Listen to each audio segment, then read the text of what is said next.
Good morning to all of you. On behalf of CMA Sri Lanka, who are hosting this IR Framework Revision Regional Focus Group from Colombo, Sri Lanka, I wish to welcome all of you. I think this is a global event because although we say it's a regional one, I think it's a global one because we have many of our participants here from different countries, including the hosts, the IIRC. They are conducting it from Australia, where we have the speakers coming from their side. Liz, who is the director of the IIRC, and the other two speakers, Associate Professor Lanka and Michael Bray, who are from the Deakin University. So the IIRC office is set up in the Deakin office where they have a center. So we wish to welcome all of them, and we are very grateful that they have been able to attend this event.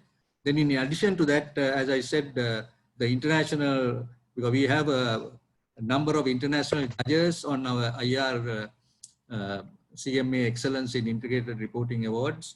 We have from Singapore, Professor who is there. Then we also have Graham Terry from South Africa, Mr. Raman from India, Professor Samanthi from Sri Lanka. So we have a mix from different countries. So that's why I said it is a global event, and where Australia, Africa, all the countries are represented. So Professor Mervyn King has accepted the invitation to speak, to be the keynote speaker. Actually, I think some difference in the timing, because he has told me his time 8:30, but according to Graham, it's now 7 o'clock. So what we decided is that we start, and as soon as he comes, we will allow him to speak. And I think you all are all familiar with Judge Professor Mervyn King, because he was here last year for our awards. He was the keynote speaker. He was associated with the Speaker of Parliament, and I think were able to a big boost to integrated reporting in Sri Lanka. We are indeed encouraged by the participation of all of you all, and the integrated to help advance the integrated reporting course and global adoption of the framework, which is greatly appreciated. So I'm also very thankful to, I think the real idea earlier initially came from Graham Terry, who is also an ambassador of IIRC. In fact, he spoke to me and said that there are these revisions taking place, and that I should get in touch with IIRC, and which I did, and thereafter where Liz wanted us to host this, and so I'm very thankful. So we have also invited a number of panelists who are really involved in our the integrated reporting, because as you know, Sri Lanka is very much in the forefront of integrated reporting, because last time we had over 40 companies who took part in our integrated reporting awards, and we are taking it. So that shows the great interest that have been shown, and I'm sure that we will be able to take it forward and also give the required comments that we have regarding the revisions that have been made. So I do not want to take too much of the time, because I know that this is a very, very important event. I must thank especially the Dr. Lakmika, because we've been having we have a MOU. CMA has a MOU in university, and I think we are very happy that he's associated. He's also one of our judges, so we are very thankful to him for getting involved in our integrated reporting awards. Last year we had a seminar, and that was also very well done. And I know that Professor Bray is from KPMG, so we have a number of them who are here from KPMG, plus the other audit firms, because they are also very much accustomed to the integrated reporting. So Michael, we are very thankful to you, and Liz, who is here. So let me now hand you over to Liz Prescott, who's the IIRC director, and she's been coordinating the event. So let me thank her profusely for everything that she has been doing, and time and that effort that she's been taken to do this. So let me now hand over to Liz, and then what I would suggest is, I think as we suggested, we have two groups. One is the webinar group and the panelist group. So what I would suggest is, if everyone can maybe mute their mics and also mute the video, so that then the person talking would be there. Plus also we'll be having the slides coming, which means that the slides will be there on the screen. So Liz, may I now hand over to you? Certainly, Lakshman. Thank you to everyone who's joined the call today. We're very pleased that you were able to make the time. And I'd also like to thank Professor Watawala and his team at CIMA very much for their efforts in hosting this session today.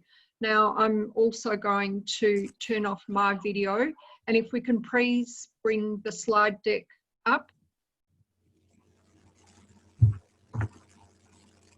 And Professor Watawala, I just wanted to also let people know that we are recording the call today.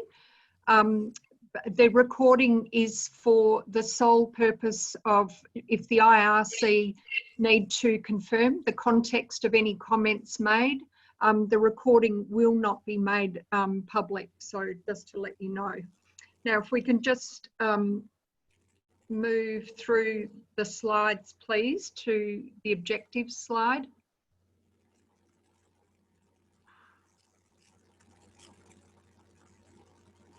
Yep, next slide. Okay, so just very quickly, the objectives of the session today are shown here. We're going to walk through the process to revise the IR framework. We'll consider the overall tenor of feedback received during the IIRC's 30-day focused engagement period, which concluded in March. We want to understand your perspectives on the consultation issues, and we'd like to get a sense of your feedback on the questions that are included in the consultation draft for a revised integrated reporting framework. Next slide, please. So just very quickly, I'm now going to talk through the development of the integrated reporting framework and give you an overview of the framework revision project before my colleagues Michael Bray and Lakmika Pereira talk through each of the various topic papers. Next slide, please. Next. Very good, thank you. No. So today we're meeting on behalf of the IIRC. As you would know, we're a global coalition of regulators, investors, companies, standard setters, the accounting profession, academia, and NGOs. And we have many, if not all of those stakeholder groups represented on today's call. Now together, this coalition shares the view that communication about value creation should be the next step in the evolution of corporate reporting. And the International Integrated Reporting Framework was developed to meet this need and provide a foundation for the future. Now, the work of the IIRC since its inception 10 years ago has been very much market-led, as reflected in the development of the Integrated Reporting Framework. So if we look back over time, a discussion paper in September 2011 signalled the IRC's intention develop an international integrated reporting framework. The first working draft of the framework was released as a prototype in November of 2012. A consultation draft in April 2013 was followed by a 90-day comment period where the public responded with feedback to help shape the direction of the framework.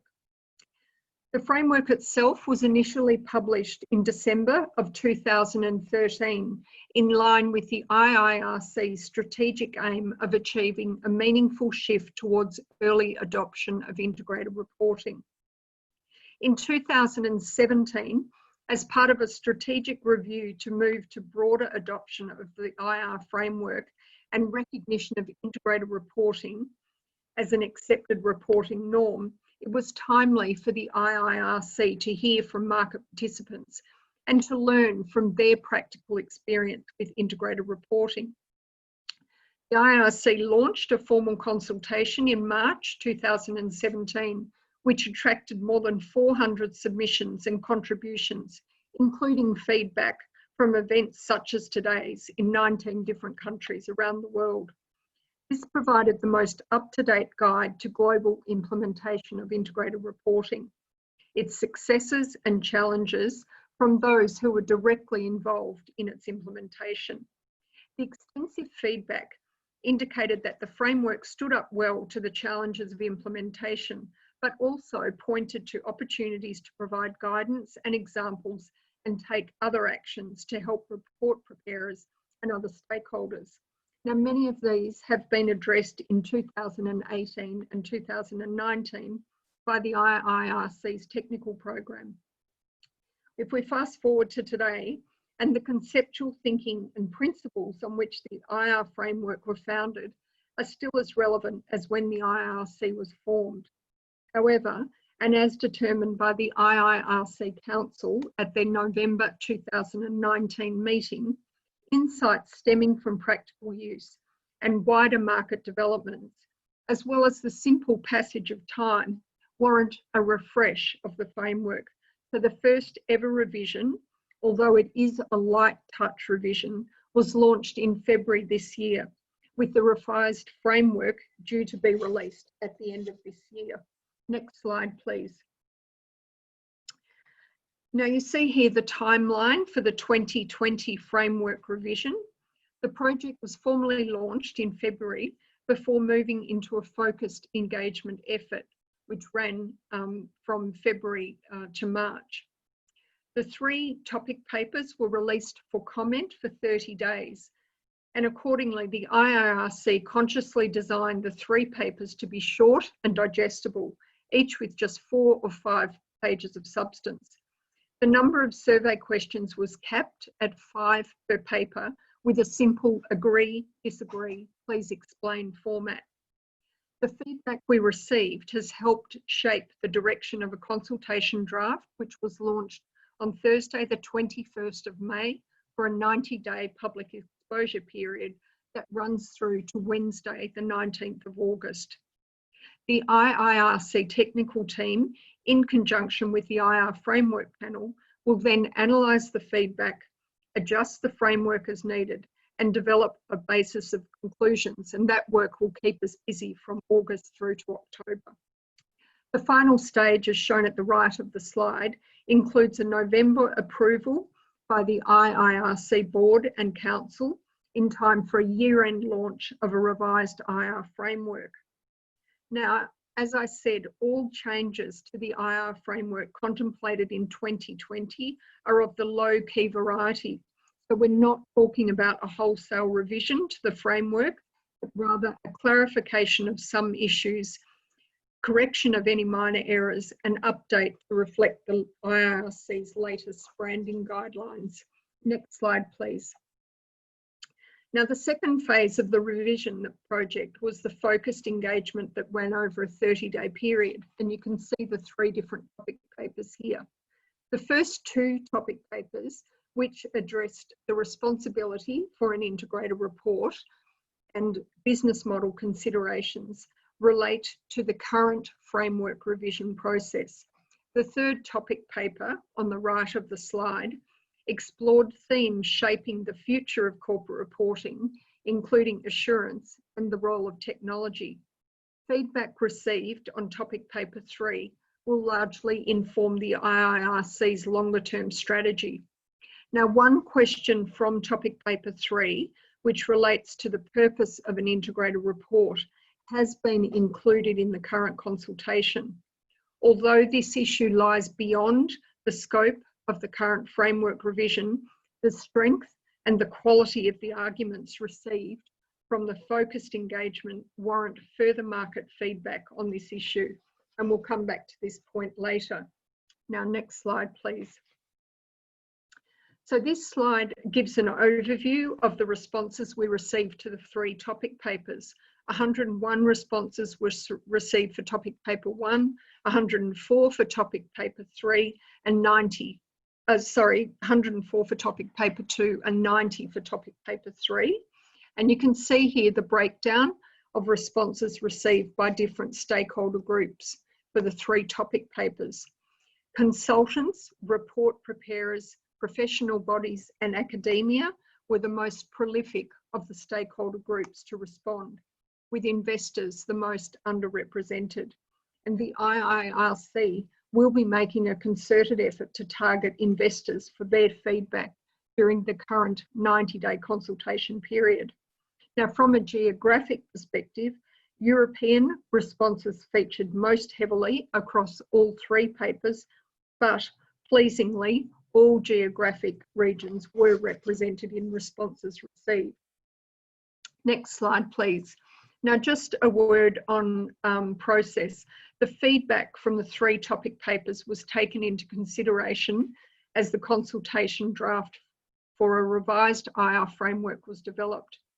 Now, during the course of its work, the IR framework panel, working with the IRC's technical team, balanced multiple considerations, and they included both the remit and objectives of the framework panel for its terms of reference, the IRC's own vision and mission, the goals of the framework revision project as communicated to the market, the need to uphold the IR framework's principles-based approach, market views as received during the 30-day focused engagement period, as well as observed practice in integrated reporting.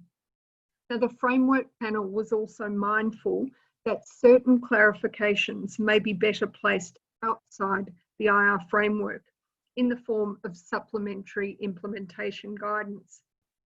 In April 2020, the framework panel consulted the IIRC board and council on its recommendations, and in May, the IIRC board approved the consultation draft and the launch of a 90-day consultation period. Now, on the next slide, we see the consultation documents, and these are presented in 2 separate publications. Firstly, the consultation draft lists the consultation questions for the framework revision on the opening pages of the document, followed by a marked up version of all changes proposed in the framework. The second document that you see on the right is a companion document to the consultation draft, and it's broken into 3 parts. Part 1 captures the framework panel's recommendations and the detailed proposals. So it's the before and after comparisons of the framework. Part 2 details the basis for conclusions, which provides the rationale for each of the changes proposed. And Part 3 contains the summarised feedback from focused engagement on topic papers 1 to 3. Now, the raw data and the detailed comments received during the focused engagement is also going to be made available on the IRC website for those who are interested in that level of detail. Next slide, please. The consultation is structured along 3 lines. Firstly, testing the IR framework revisions, which relates to topic papers 1 and 2. Next, looking to the future, which relates to the issues that were posed in topic paper 3. And finally, a call for open feedback. As I've said, the consultation period runs for 90 days and closes on Wednesday, the 19th of August. And all responses are to be submitted via an online survey that is available through the IRC website, as you can see on the screen. Now, on the next slide, we see a breakdown of the various consultation questions. Firstly, questions 1 to 5 relate to responsibility for an integrated report. Then we move on to questions 6 to 10, which relate to business model considerations. And then finally, questions 11 through 14 relate to issues about the future of reporting. And as you can see, question 15 is an open feedback where respondents can raise their comments about any other issue not covered in the previous 14 questions. Now, I might just pause there to see if we have any questions coming through on the chat function, and I can't see any yet. So Michael, I suggest we move now on to the discussion for topic paper 1. Thank you. Can do, Liz. If we can. I'm getting a bit of feedback at my end. Are you getting that as well, Liz? No, it's all clear this end. Okay. So the first topic paper focused on the responsibility for an integrated report. Section 1G of the framework specifically calls for a statement Sorry, of responsibility. Michael. Yeah. Can we just move the slides through, please? Next one. There we go. Okay, Thank you. I can see it Thank now. Yeah, so section 1G of the framework specifically called for a statement of responsibility from those charged with governance for 2 reasons. Firstly, it tries to embed a sense of ownership or accountability for the integrated report from those who oversee the business and its strategy. And secondly, from the reader's standpoint, it instills confidence in the report and enhances the report's credibility. When the IRC tested this logic back in 2013, when the framework was being developed, the market generally agreed, citing information integrity and report credibility as their primary reasons. So that's one side of the story. It's all very positive and supportive. But fast forward 7 years, and we're now seeing a pronounced gap between what readers want and what report preparers are willing to provide. We're not seeing many statements of responsibility in practice, and there are several reasons that preparers resist the statement. In the interest of time, I'll just mention the first 3. Firstly, conflict with local regulations. Secondly, direct liability concerns. And thirdly, confusion over the term collective mind. There are 4 other frequently raised concerns, as shown on the slide. So that was enough for us to retest our earlier understanding of market sentiment as it relates to section 1G. Next slide, please.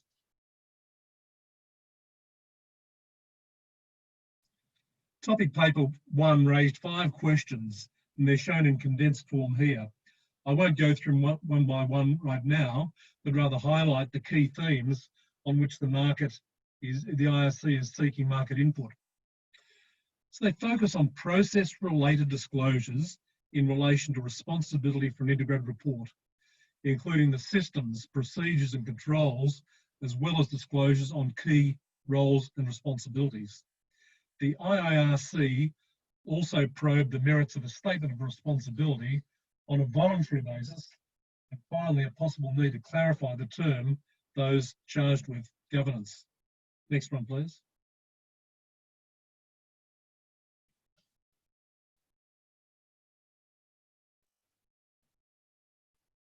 The results from topic paper 1 feedback, the analysis by the IRC team and deliberations by the framework panel led to the following recommendations.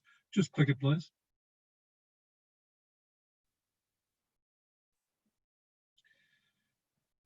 The integrated reporting framework should maintain the statement of responsibility, but simplify the statement by, just click again, please. Removing the required commentary on the application of the collective mind, click again, please. Eliminating the need to comment on plans for a future statement of responsibility, click again. And clarifying that full integrated reporting framework adherence is not a prerequisite to apply paragraph 1.20. The integrated reporting framework should encourage process-oriented disclosures as either a supplement to a statement of responsibility or as a required alternative, a recommended alternative to the statement of responsibility where legal or regulatory requirements preclude such a statement. The integrated reporting framework should clarify the scope of the term those charged with governance. One more click, please. In establishing these recommendations, the framework panel considered signs of emerging acceptance of such a statement in selected regions. Secondly, the underlying purpose of a statement of responsibility, which includes the promotion of accountability at the organisation's top level, and the merits of information integrity for investors and other users of integrated reports, and finally the need to balance the interests of report users against the reporting burden and liability concerns incurred by report preparers. So looking at the first three questions as shown on this slide, the proposed revisions to the required statement of responsibility and the three related consultation questions are shown here.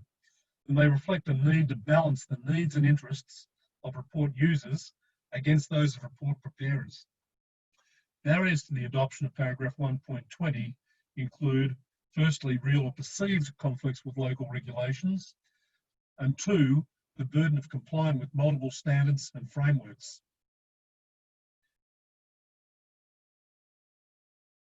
In regard to the removing the required commentary on the application of a collective mindset, which was the second bullet point of paragraph 1.20.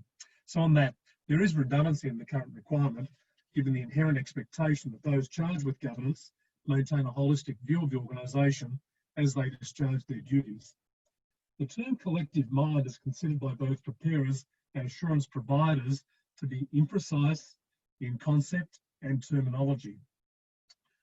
Secondly, the required commentary on plans for a future statement of responsibility, the second half of paragraph 1.20, has been removed because certain circumstances, including legal considerations in compliance with multiple standards and frameworks, may preclude a statement of responsibility.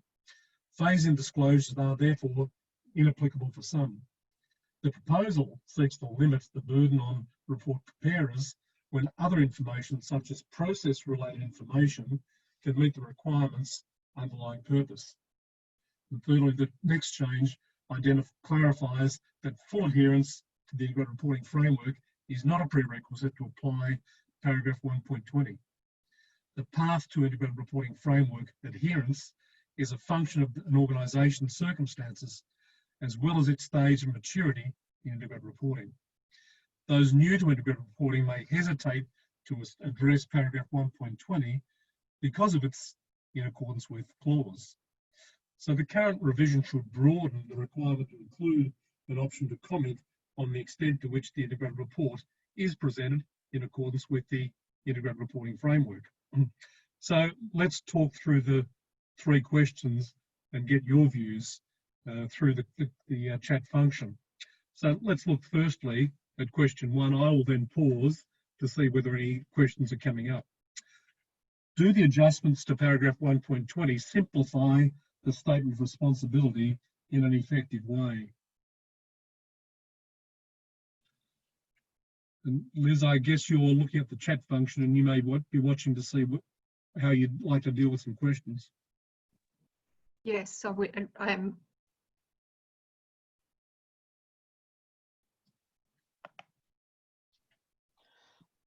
Michael, there's a question from Professor Ho. If you can look at the chat, he says, would the adoption of the extent to which the integrated report is presented in accordance with the IR framework be a step backward? In the current form, it is a binary response, 0, not in accordance to IR framework, or 1, in accordance with the IR framework. With the introduction of the extent to which, will it not introduce an element of subjectivity concerning how much is the extent? Even a slight adherence to the IR framework can be deemed as an extent in accordance to the IR framework. And that's a very good question. Thank you, Professor Ho. It is a very good question. I think that the ability to say that a report is in accordance with the framework does require that the framework be applied. I think in terms of a slight adherence, there's going to be statements required about remediation and the plans to become fully in accordance with the framework, which would bring with it a responsibility to explain why the level of adherence that has been adopted has been chosen at a particular point in time. I think the thing that the amendment is trying to deal with is the fact that we all know that the journey towards integrated reporting is a journey. And it's an intent to encourage adoption of the principles, even if full framework adherence cannot be achieved. Liz, would you add to that in any way?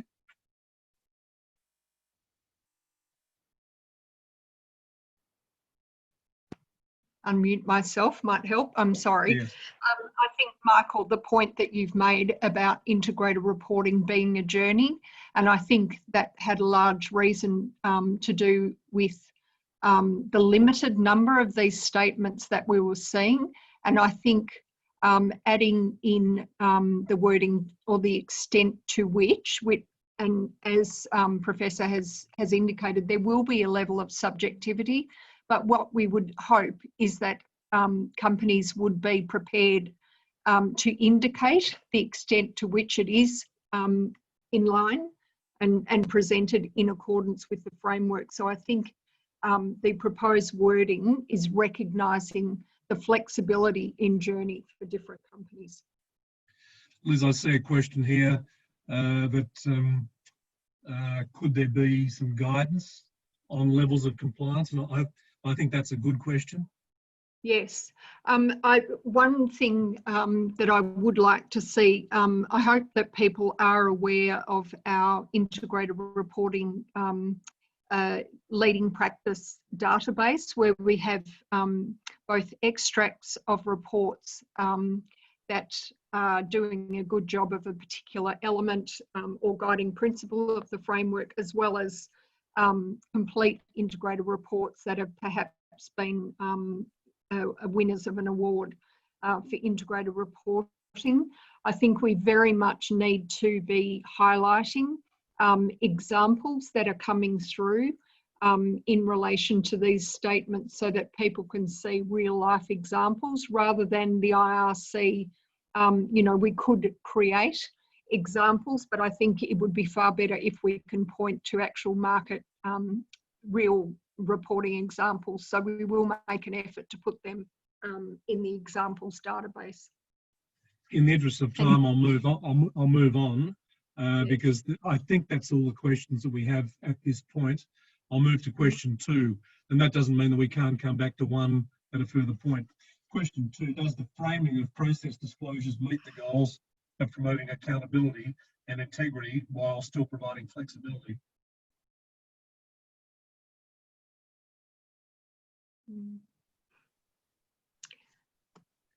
Michael, I might just make a comment there. Yeah. And if you see on the slide, where on the column on the right, which is the proposed revised wording, and against P4, we have the wording, the supplementary disclosures can include related systems, procedures and controls, including key responsibilities and activities.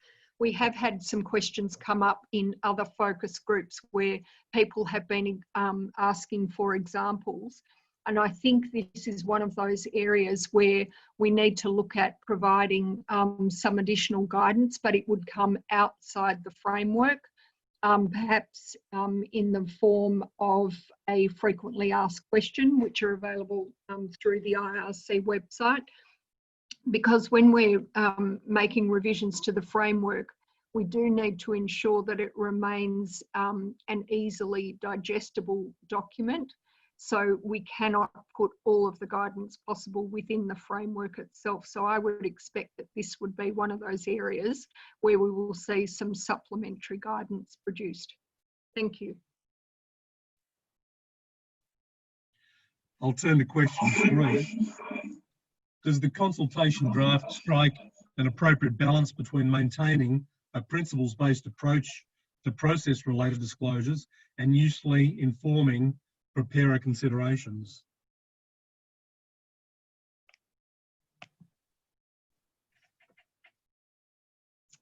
Michael, we've had another question come through. Could I ask Raman to unmute themselves and ask their question, please? Thank you. My question was relating to integrated thinking. If you just take an inventory of the words and sentences which emphasize on the responsibility towards the preparation and presentation of integrated reporting, that's really skewed very heavily towards that. But if you look at the inventory of the words and sentences emphasizing on the responsibility towards integrated thinking, that is little. And in particular, I was very happy with that statement on collective mind, which was somewhat indirectly referring to the integrated thinking. Removing that sentence altogether in the consultation draft, will it not mean that the integrated thinking responsibility is totally getting de-emphasized? I'll go first, Liz, and I'll hand over to you. The integrated thinking piece is just so incredibly important, as we all know.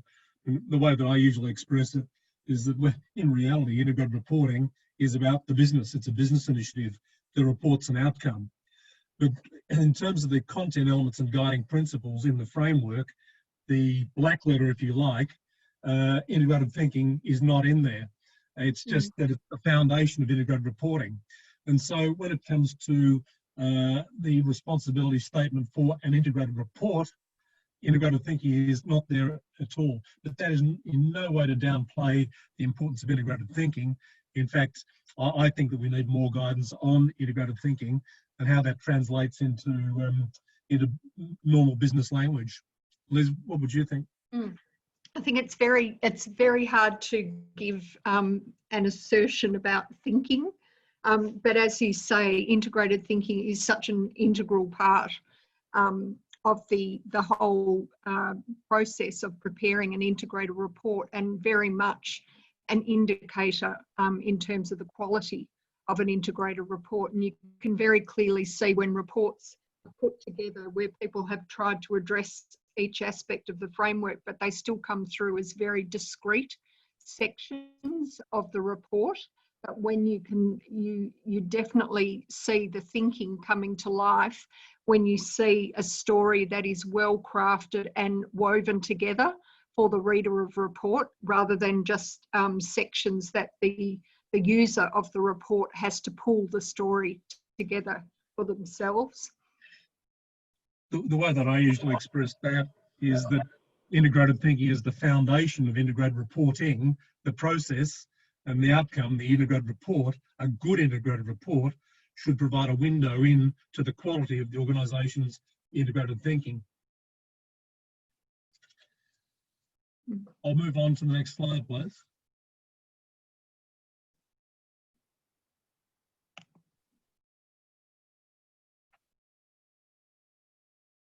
Next slide, please.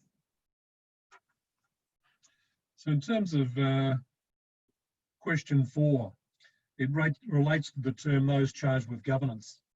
Many ask if those charged with governance can include senior management and various governance models.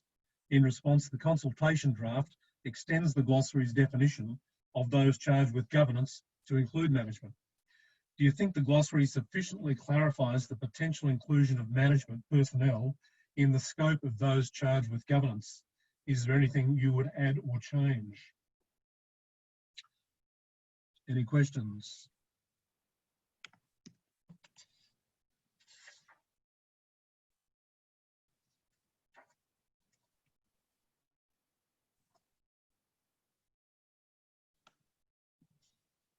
None appearing right now, which again, it's not to say that we can't come back to question 4, but in the interest of time, I'll move to question 5, please. Next slide.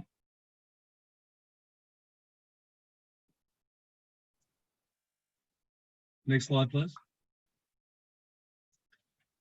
Question 5 relates to the two new paragraphs added to section 1G to recognise that there is no one universal governance model applicable all around the world. Do you think the new wording achieves its aim? Michael, someone's just asked if you can turn your volume up, please, if possible. I'll speak a bit more loudly, but I'm pretty much done on what I'm going to say, unless it's to answer any further question here.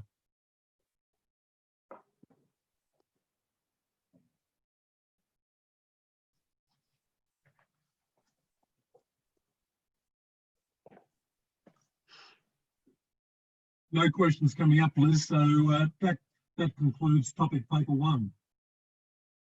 Okay, well, we'll move on now. Next slide, please. Sorry.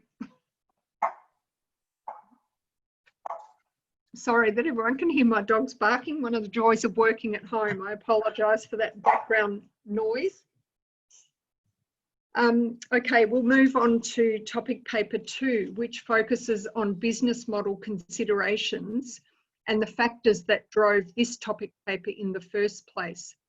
Now, the first factor is continued confusion between the concepts of outputs and outcomes.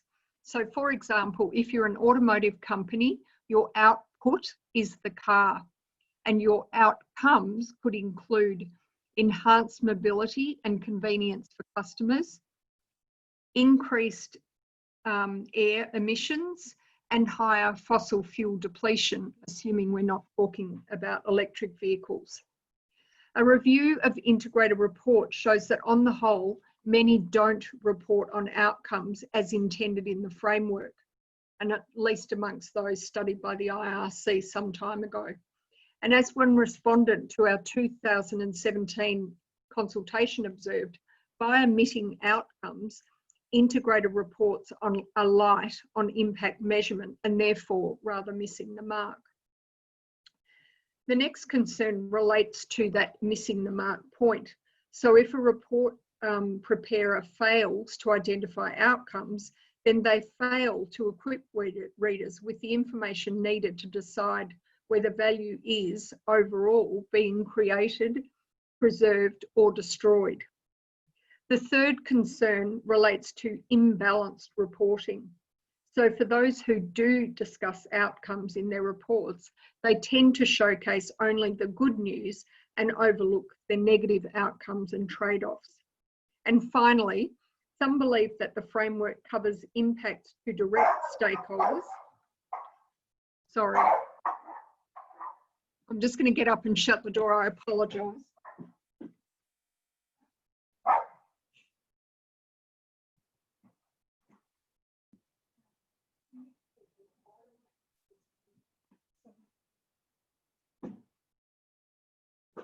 Apologies, everyone. Hopefully they'll be quiet now. Sorry, the third concern relates to imbalanced reporting, so focusing on the good news and overlooking negative outcomes. And finally, some believe that the framework covers impacts to direct stakeholders such as customers, employees and investors, but not their wider and oftentimes longer term impacts on indirect stakeholders, including broader society and the natural environment. Next slide, please. This isn't actually the case, as the framework's definition of outcomes incorporates longer term impacts on society and the environment. However, this message obviously needs clarifying. So in particular, we need to show how the framework's use of the word outcomes maps to the market's definition of impacts. Now, a second proposal, and if we can just click through on the slide, please. A second proposal, thank you, leave it there. A second proposal addresses the outputs versus outcomes confusion.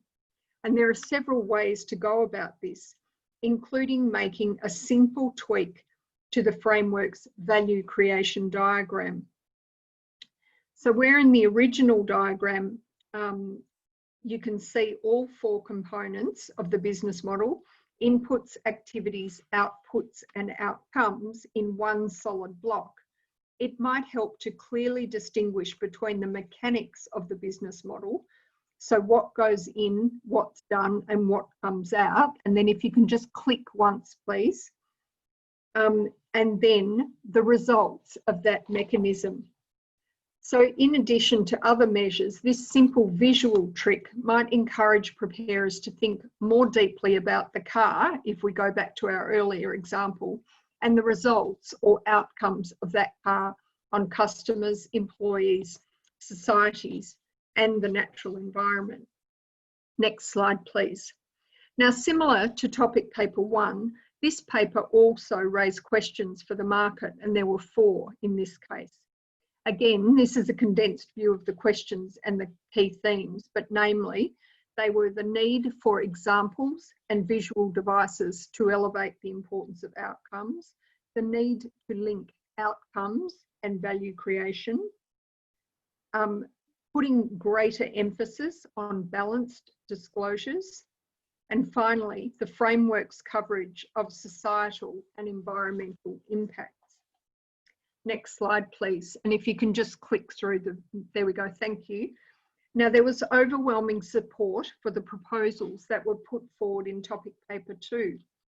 After analysis by the IIRC team and deliberations by the framework panel, the feedback led to the following recommendations. Firstly, that the IR framework should reinforce high quality business reporting by clarifying the distinction between outputs and outcomes, elevating the importance of outcomes by linking them more explicitly to value creation, preservation or erosion, promoting greater balance in the reporting of outcomes by reinforcing the importance of evidence-based disclosures, and also clarifying that the IR framework's coverage of wider impacts is included under the term outcomes. Now, in establishing these recommendations, the framework panel considered interpretive challenges in the existing framework text, observed market practice, as well as market feedback. And moving on the next slide, you can see an example of some of the changes that are proposed. So what we've done here is actually include illustrative examples to try and differentiate the difference between outputs and outcomes. So I'll just give you a few seconds to read through that example, and then we'll consider the related consultation questions.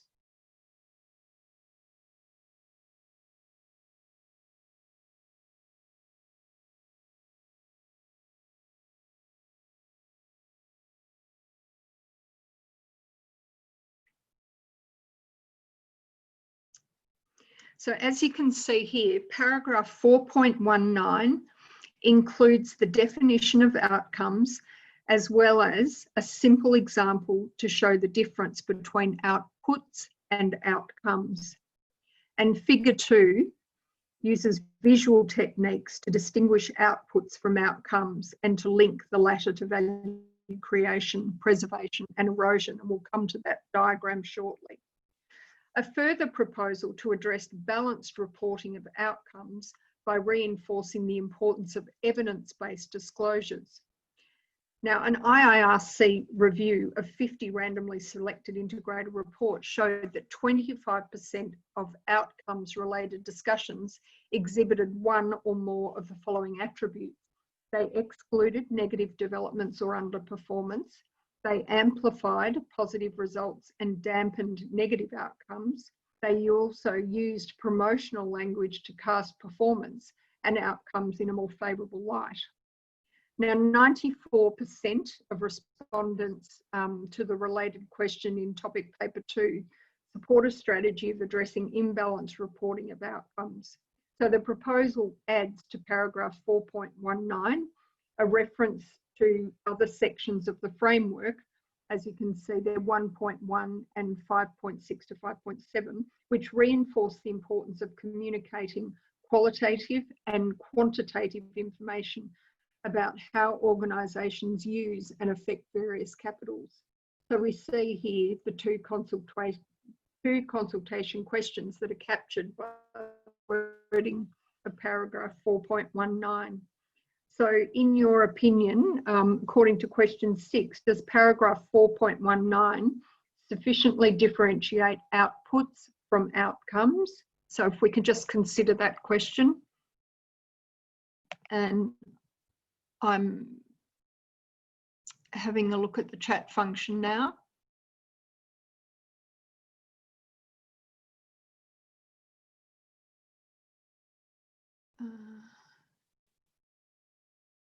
Okay, we're seeing that some of the people on the call are welcoming the inclusion on an increased focus on erosion of value. we have another concern as to, and this relates to the topic one questions that Michael covered, concern of the delegation of responsibility from the board to management.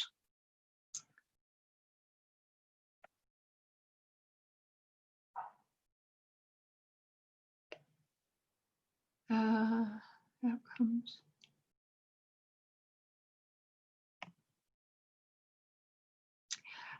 There's also a question relating to having the framework having sufficient implications or guidelines on the definition of the reporting scope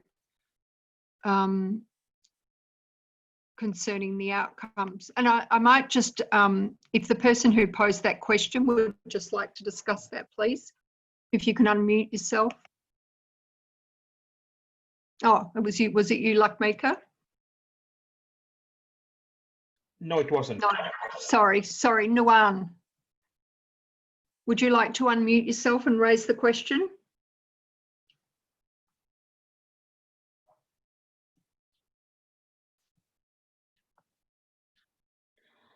Lisa, I think given that Nuan is an attendee, I don't think he has access to the mic. Oh, I beg your pardon. I beg your pardon. Nuan is based in Australia. Okay, all right. This will be, oh, there we go. So I beg your pardon. This will be, and this is an area, we have had similar questions at just about every other session. And I think this is certainly an area that we will need to look at providing additional guidance, similar to the issues that Nuan has raised.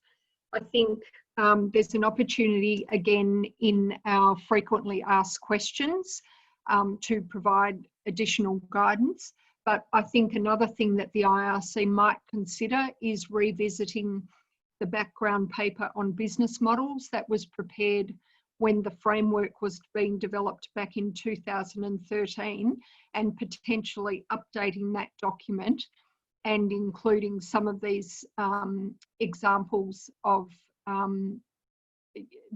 different reporting scope concerning outcomes.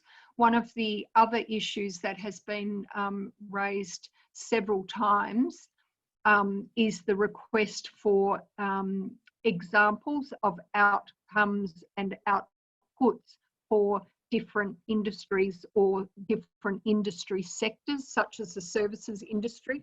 So that is something we are certainly taking on board.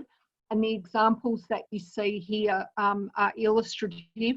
We may actually include different examples in the final revised framework, but we have had sufficient calls for different sector-specific examples, so that is certainly something that we will be looking to address, but we obviously can't include multiple examples in the framework itself. So this will be another area where additional guidance will be available in supplementary materials.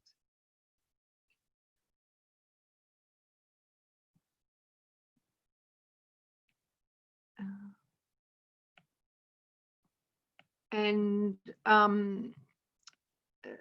we've had another question ordinarily, in relation to question 8, does the final sentence in paragraph 4.19 sufficiently encourage evidence-based reporting of outcomes? We've had a comment that the language is mild and subdued, and should it be more emphatic? And I can also say that we have had similar sentiments raised at other meetings. We have had suggestions that the word evidence should be included in that final wording. So I tend to be in agreement with you. I think we could certainly be more direct in encouraging evidence-based reporting of outcomes, but I do take your suggestion on board. Thank you.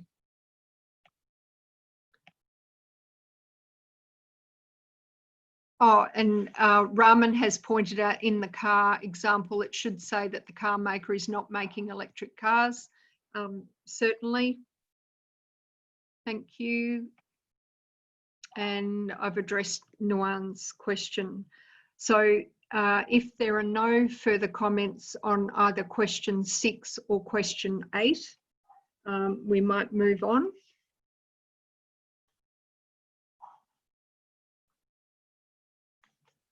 Next slide, please. And this is where we will be looking at the revised figure 2. And I did see an earlier comment saying the proposed figure 2 is good, but it can be further improved. We need to separate out inputs, activities being in another colour, outputs another colour, and outcomes in black. We have also had comments that people preferred the multicolours of the previous diagram. But the real issue that we're trying to show here is you can now see that the blue faded box that captures inputs, activities and outputs, it used to incorporate outcomes as well, but we've now clearly separated that out. But some people are still saying we need to do more with that diagram. So these are exactly the sorts of comments that we want to hear from people. We're very grateful to get your feedback during sessions such as today's, but can we please encourage you to also put written submissions in, because if you do have suggestions as to how we might further improve the diagram, we are certainly very interested in hearing all of those.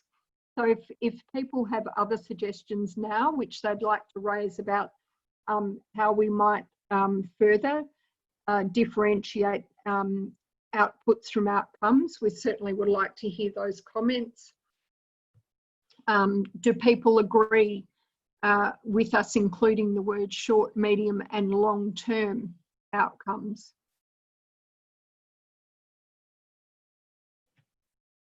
I'm just going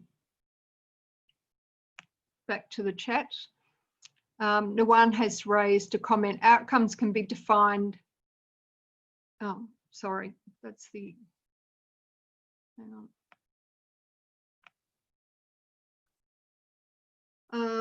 We're seeing the process can be diverse for diverse holdings companies. How can we comprehensively show the inputs for a diversified holdings company? Would this diagram have to be repeated for each sector, so to speak?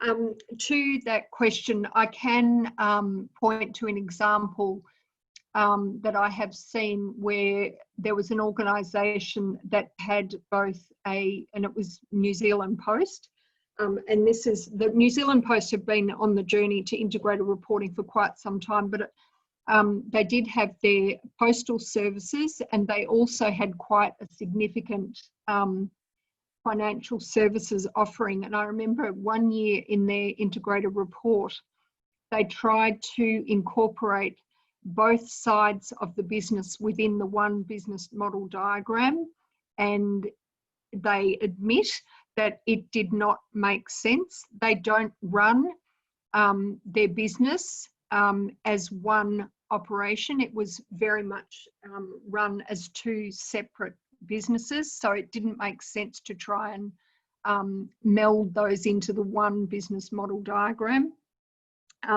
So in the example of a diversified holdings companies, it may make sense that you would see different diagrams for different sectors. And it might be the opportunity where, you know, the major sectors for that company were shown. You might have some less significant parts of the business in terms of their overall contribution to value.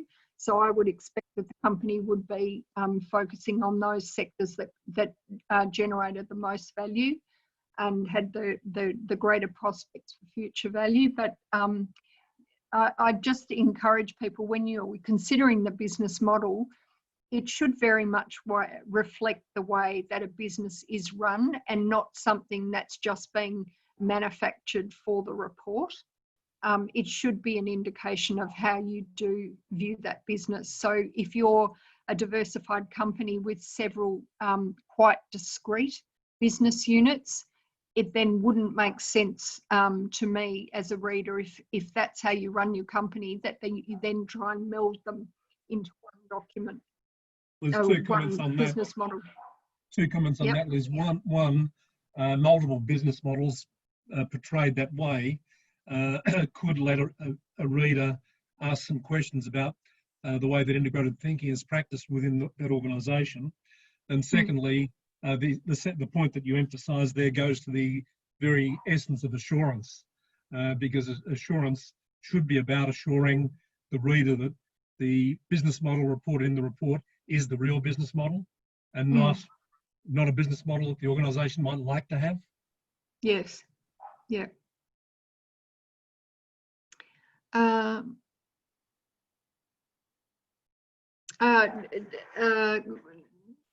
Graham, Terry, would you have any comments to make?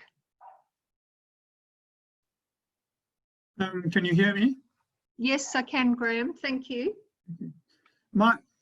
Just on this, my concern is, I mean, I'm happy with what's been put there, but I think more emphasis should be put on the verbal description of the business model.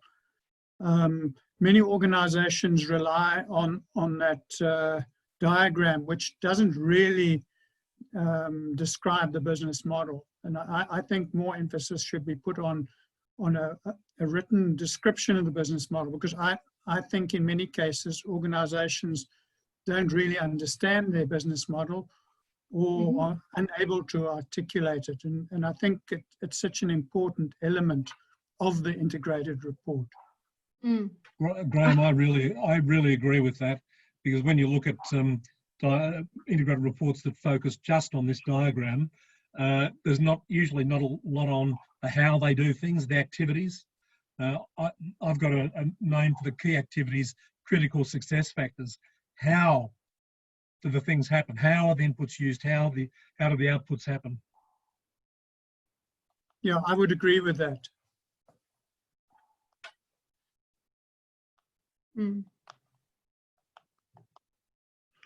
Does anyone else have any comments on the diagram?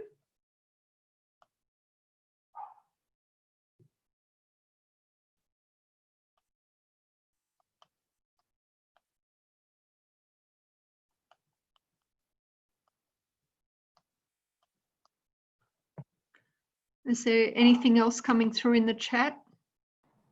Yes, I think yes. Professor Ho wanted to make some comment. Yes, if you could please unmute yourself. Thank you. Sure. All right. Thank you very much. I think we can probably work this diagram a little bit harder in that sense. And right now there's only two colors. But I think we want to use this diagram to convey the fact that this whole diagram consists of the critical components in running a business that has the inputs, the activities, the outputs, and the outcomes. So in that sense, that if we can color code that, but emphasize that each piece has its own story to tell, and the integrated reporting or integrated reports helps us to tell the story of our whole business model in the context of each of these components. I think that would be great as it is, yeah. And asking the company to articulate their outcomes in short, medium, and long term, I like to believe that it will also force the company to think clearly in an integrated manner how these outcomes in the short, medium, and long term derive from the current business process and models. Right. So it promotes integrated thinking. Thank you. Thank you. We've had someone else say it's good to have the time span of outcomes in the diagram. And Liz, I think the point about balancing narrative and infographics is really good. It's a connectivity point. Yes, yes. When we describe it, people don't, infographics, yes. Having a good balance between both.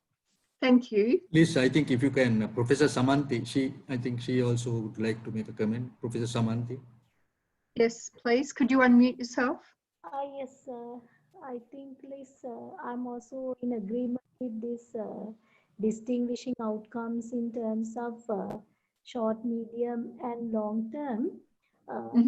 But at the same time, I would like to link this with this nuance comment. Basically, both of us work together. I think the point is when you say outcome, it is quite broad. That is why we have to consider the context in which this outcome is expected to be reported. Because now there were some questions about the business conglomerates, even the diversified organizations, when they present their outcome, what is the level at which you expect it to be disclosed? So that is why one person was commenting on to have different models for each business segment, I think. But I'm not in agreement with this, because then the whole purpose of presenting the business model is will not be achieved.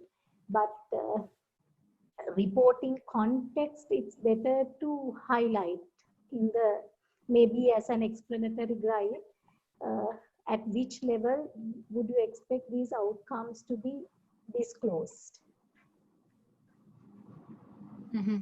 Thank you. I have one question. Yes.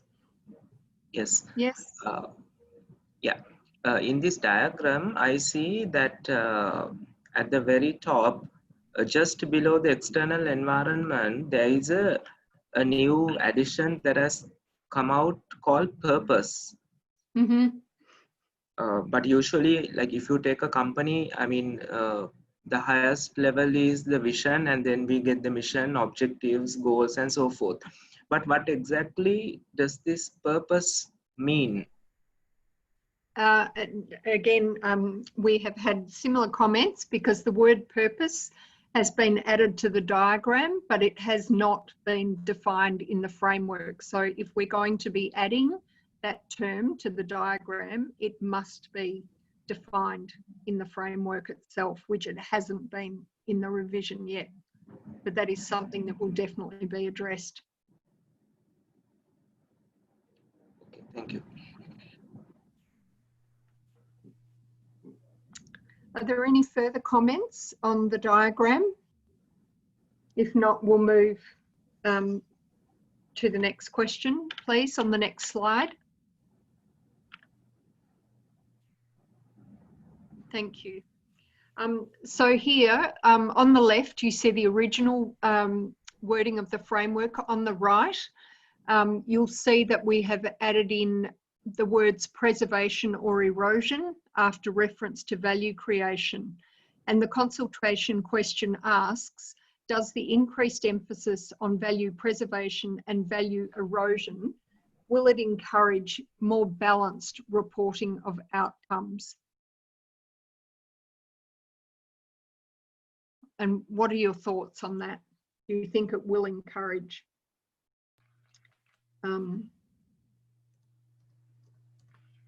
more balanced reporting?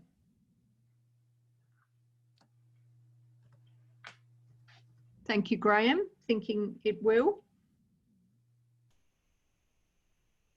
And what we're really trying to do here is address the inherent bias in the term value creation by reminding the framework users of the potential for value preservation or erosion.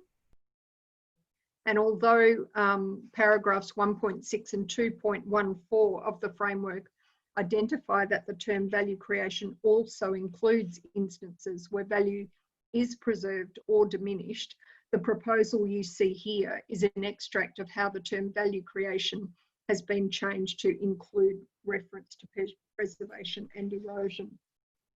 And speaking from other focus groups I've attended, this change, proposed change, has been viewed positively. And the comment that was just raised has also been raised previously. It will for sure, but to what extent will the companies do this? So people were agreeing it should encourage greater disclosure of preservation and erosion of value, but will it actually result in a change in behaviour that we seek?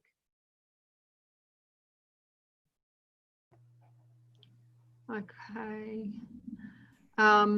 Professor Ho has, yes, I certainly believe it will. As in the IR competition in Sri Lanka, we constantly observe only positive statements. Companies should be encouraged or challenged to articulate challenges or those activities that result in value preservation or erosion. This is a positive step forward in balanced reporting. Thank you for those comments. So hopefully we will see the change in the behaviour that we're looking for. I'm not seeing, other than supportive statements to that change, I'm not seeing other comments come through. So I will now move on to the final question related to topic paper 2.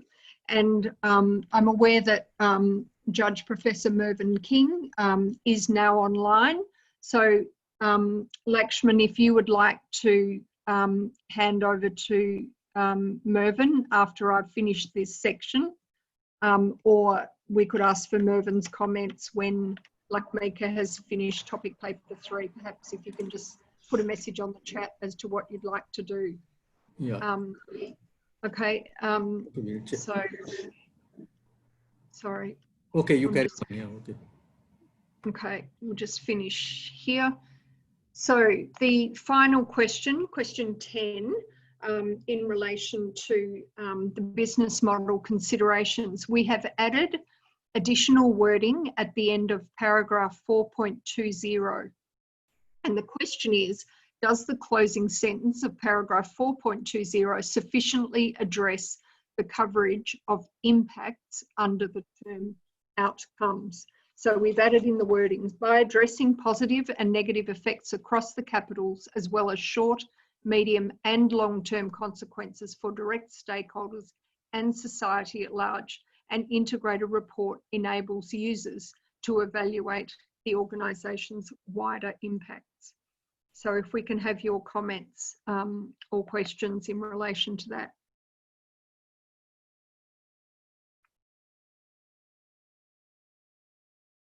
Do people agree with that wording?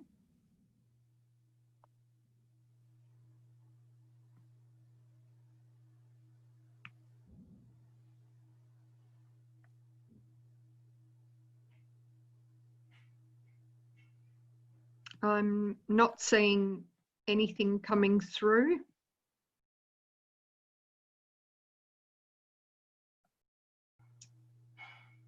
Okay. So that's the end of the questions on topic paper 2. So Lakshman, would it be best if we cover topic paper 3 before we come back to Mervyn for his comments? I've sent a message. I think I have not had any reply. Professor Mervyn, do you like to speak now or at the end? I would like to speak now. As I said to you, I have to leave the Zoom meeting by 9 o'clock the latest. Okay, so fine. I got the message that I was speaking from 8:30. So I don't know what the mix-up was, but the email I got was 8:30. So I think there was 8:30. I'm sorry about that, because later only I got to know that we have started at 7 o'clock South African time. So anyway, let me welcome you, Judge Professor Mervyn King, who is no stranger to Sri Lanka, because you were here with us last year for I think 3 or 4 days, and very much involved with our Integrated Reporting Award. So thank you very much for accepting this invitation. As you know, the Judge Professor Mervyn King is the Chair Emeritus of the International Integrated Reporting Council. That's the IIRC that we are discussing this report today. He's a member of the Private Sector Advisory Group to the World Bank on Corporate Governance, former Judge of the Supreme Court of South Africa, Chair of the African Integrated Reporting Council, and chair of the Integrated Reporting Committee of South Africa. He is also a former chair of the Global Reporting Initiative. So thank you very much, Judge Professor Mervyn King. We are indeed honored by your presence today. And may I now invite you to give your keynote address. Thank you very much. And thank you, Laxman. My apologies for the mix-up on times. I feel as if the cart has been put before the horse. But I know this presentation, and I've seen it quite a few times now. But I just want to make the point that I was at the founding of the IIRC back in 2009, 2010, and was there when the integrated reporting framework was finalized in December 2013. At the time, there was much discussion on the one topic item, which has already been discussed, I assume, and that is responsibility for the integrated report. The one view was that a report by the board, any report by the board has to have responsibility for that report. So that wasn't it superfluous to put into the framework that there should be an acknowledgement by directors individually in the board of their being responsible for the integrated report. So responsibility was discussed at length, and eventually it was decided that they should indicate their responsibility by signing the integrated report. This, of course, caused problems and issues in several jurisdictions, particularly in the United States, and hence responsibility is one of the topic items for discussion today at your meeting. I just want to point out that responsibility, the business model, and the path forward, briefly, those are the three topics. And when one looks at them and considers it, it's actually a refresher of the integrated report. Although the word revision has been used, there's not revision, substantive revision of the report. So responsibility, certainly in governance terms in certain jurisdictions, means that duties are owed by the directors to the company. And to whom you owe your duties, you should be accountable, and therefore you're reporting to the company. So the audience should really be the company, and through the company to all the stakeholders. This understanding has caused much confusion lately, since the roundtable of top 100 companies in America has said last year that they're moving away from the primacy of the shareholder and moving to taking account of the acting in the best interest of all the stakeholders. Well, in the nature of things, in making a decision in the best long-term interest of the health of the company, which really the board should be doing, there has to be trade-offs between the interests of the various stakeholders. For example, if one is following the directives in the EU and moving away from fossil fuel-driven plant and machinery to renewables, to replace that fossil fuel energy driver to renewables is costly.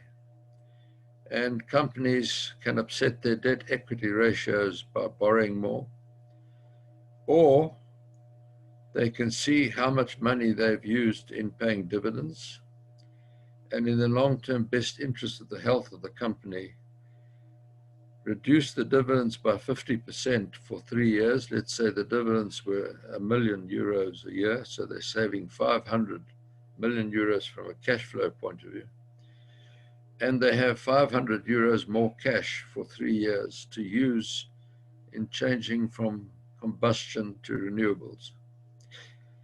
And that's in the long-term best interest of the health of the company.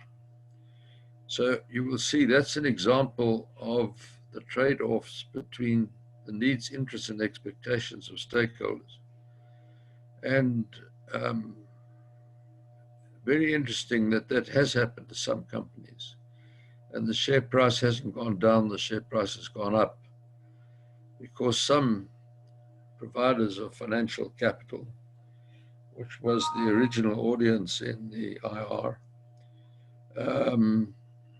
have said, well, here is a board that has applied its collective mind to value creation in the longer term. And here is a company with some confidence we can invest our beneficiaries' money in when we have to pay that money, perhaps actuarially, in 25 years' time. So the language, as you know, for discussion is the audience, the providers of capital, generally speaking. But the business model has to also be looked at in this way, that we, in the next 18 months to 2 years, we are going to be in survival mode. Our economies have been adversely impacted by the regulations to stem the flow of the coronavirus. Some economies were already on their knees for various reasons before the virus arrived. And so I've coined the word coronanomics to describe that companies are actually swimming in a sea of a double crises. And directors have to have a mindset to deal with this survival, not only learning and understanding the needs, interests, and expectations of stakeholders, and then taking all that into account and having these trade-offs, as I've tried to describe, but making a decision in the best long-term interest of the health of the company. But have to also take account now of the hardships and tribulations suffered by stakeholders. And the stakeholders in turn have to look at the hardships being suffered by the company. So looking at SDG 17, which is collaboration and cooperation, we've seen one of the extraordinary things arising out of the pandemic is collaboration on trying to find a vaccine, global collaboration. And this collaboration is going to be necessary for survival. And if when in 2 years' time, economies start thriving again, directors cannot take their eye off the long-term strategy of the business of the company. And the elephant in the room there is climate change. So we can use the remedies of self-isolation, washing of hands, masks, etc. These are remedies to avoid contracting the virus. But these remedies will not help in an increase of 2 or 3 degrees centigrade of heat. So Liz Prescott is from Australia, and my children and grandchildren live in Australia. So I was there over Christmas and New Year. I was there the whole of January into February. And so I witnessed, because I was in Sydney and Melbourne, and I witnessed some of the bushfires, and the heat was extraordinary. One day it was 44 degrees centigrade just south of Sydney and north of Melbourne. And although fires had been put out, the heat was such that the roots started flaming again and the fires restarted. So we actually experienced in that part of the world where skies are usually blue, dark skies from the smoke haze, and difficulty in breathing because of smoke particles. So we had a little taste of what it's like with climate change. And one of the extraordinary things about climate change were photographs of New Delhi. I've been there often, I'm sure many of you have. I've never seen a blue sky in New Delhi. But because of the lockdown, I've now seen photographs of blue skies in New Delhi. So we can see the improvement of air quality just through the lockdown. So that the business model of the company, which really is the second topic for discussion, directors have to have this mindset of integrated, collaborative, compromising mindset to make sure companies survive the coronanomics crisis, to survive so that the nucleus of the company is around, so when economies start thriving again, that directors can rebuild those businesses. If they go into liquidation now, the infrastructure will be sold at virtually very little because of the state of economies, and human capital will be dispersed. It'll be a matter of great difficulty to rebuild those businesses and help the economies grow again. So the third topic really is the path forward. And I think there we have to ask you all to imagine a simple structure of a house with two large windows. The left-hand window is financial disclosure, and the right-hand window is ESG disclosures. The IIRC started the corporate reporting dialogue while I was still serving my terms as chairman, in order to get, in the main, the framework providers in the ESG cluster to talk about convergence, so that directors didn't have to, for example, make a decision. Do we apply the SASB standards, Sustainability Accountancy Standards Board, or the Global Reporting Initiative standards? Or do we take some SASB standards and some GRI standards? And the other problem that has been happening is because of the internet, a massive information has been coming into companies, and knowledge is being lost, being swamped by information. And directors have had to spend more time deciding what is pertinent and relevant to the business of the company, in deciding what to report on in the sustainability area. TCFD has become critical, financial disclosure on climate change issues. Interesting question.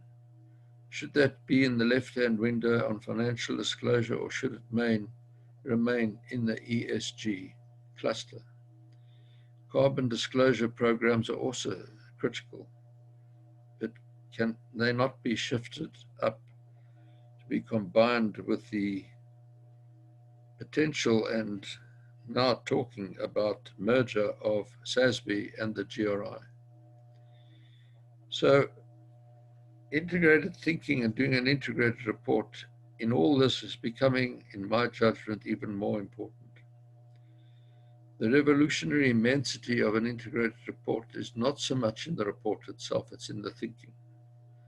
What has happened globally is very few organizations today still think in silos. They have changed their thinking to think on an integrated basis, having accepted, as 193 governments did in signing the SDGs, the word integrated was used in finalizing the SDGs. That integrated thinking is reality because that's how companies operate, with those 6 capitals in the IR framework, all being integrated together with the relationships between the company and its stakeholders. So the revision is coming at the 10th year of the IIRC, 10th anniversary. And I want to repeat, to me, it's more a refreshing of that framework than a substantive change to the framework. The concepts of integrated thinking and doing an integrated report are alive and well. The revolution of integrated thinking, I believe, has happened. And the integrated report is still evolving. And I think it will increase in the number of organizations adopting integrated reporting once we get rid of clutter in reporting frameworks. I gave a talk in London about 18 months ago in which I used strong language. I said it was a social outrage that framework providers that were dealing with public interest issues and with the same public good outcome saw themselves as competitors. Instead of collaborating as was envisaged in SDG 17. And collaboration has, thank heaven, started between SASB and GRI.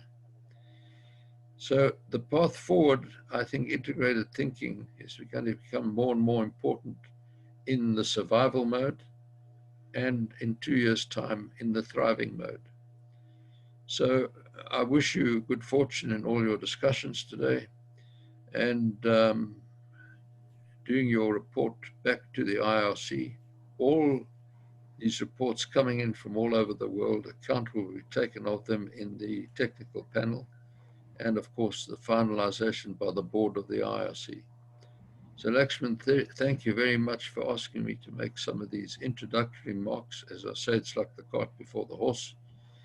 But I hope that you found that helpful to give you some narrative of the three topics of responsibility, business model, and path forward, and then some 15 questions afterwards, which Liz Prescott has been dealing with. Thank you very much. Thank you, Thank you, Mr. Mervyn King. I think you have amply given us the real areas that we should concentrate on, the three areas that we are discussing today, and on integrated thinking, which I think all of us are very much interested, because that's while it is connected with the integrated reporting, it's also, I suppose, a basic success factor in any institution or government or any company. That's something that is really required. So before we conclude, because I'm indeed thankful, we would have very much have been pleased to see you in Sri Lanka, like what you did last year. But today, I'm very happy that you were able to speak to us from South Africa. So before I'll invite Liz, because I think this workshop is really organized by the IIRC. Liz, can you give the vote of thanks to Professor Mervyn King? Can I invite you to speak a few words? Yes, thank you, Lakshman, and to Mervyn. We always love to hear what you've had to say. Can you on your video, please? Oh, I'm sorry. There I am. Thank you so much, Mervyn.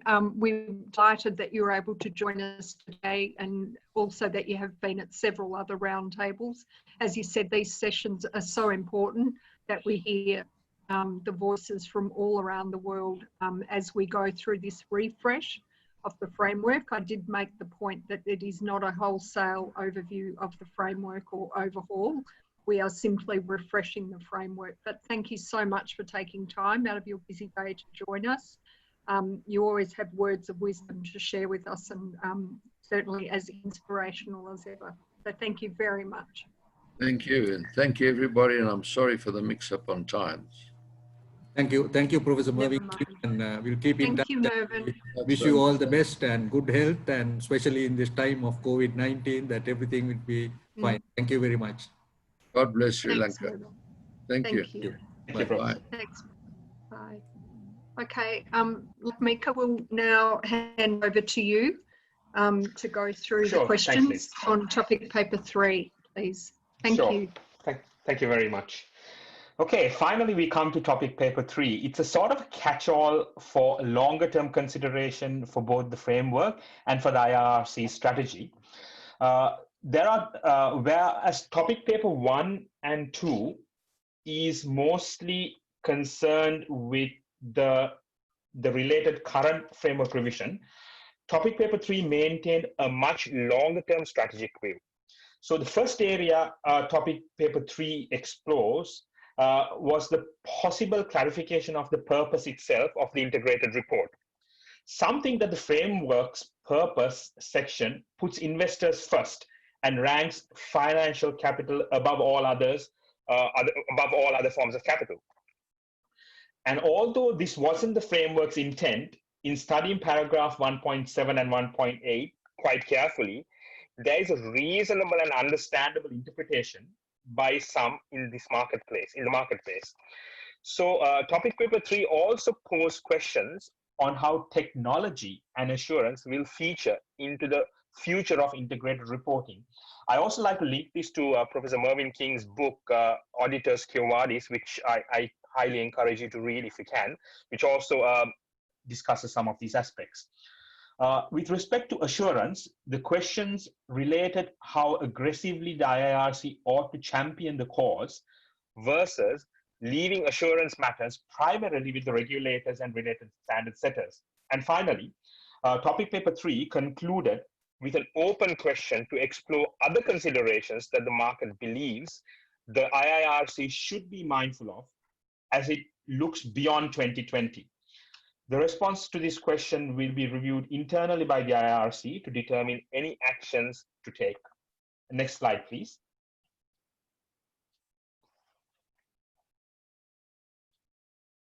Next slide, please. Thank you. So the question from topic paper 3 covered the purpose of an integrated report, has been included in the current consultation. Although this issue lies beyond the scope of the current framework revision, the strength and the quality of arguments received from the focused engagement warrants further market feedback on this issue.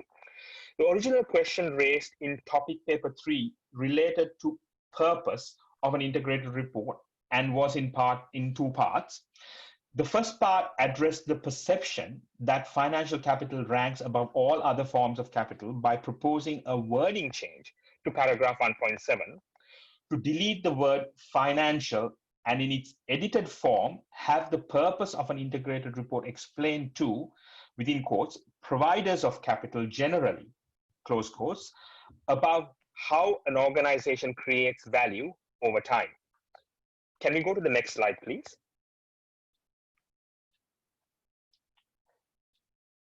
So the second part of the question addressed the criticism that investor-tailored reports puts investors first and promotes investor primacy. The issue could potentially be resolved, assuming the previous change to paragraph 1.7 was adopted by revising paragraph 1.8 to reflect all beneficiaries of integrated reports, including providers of financial capital. So let's move to the next page.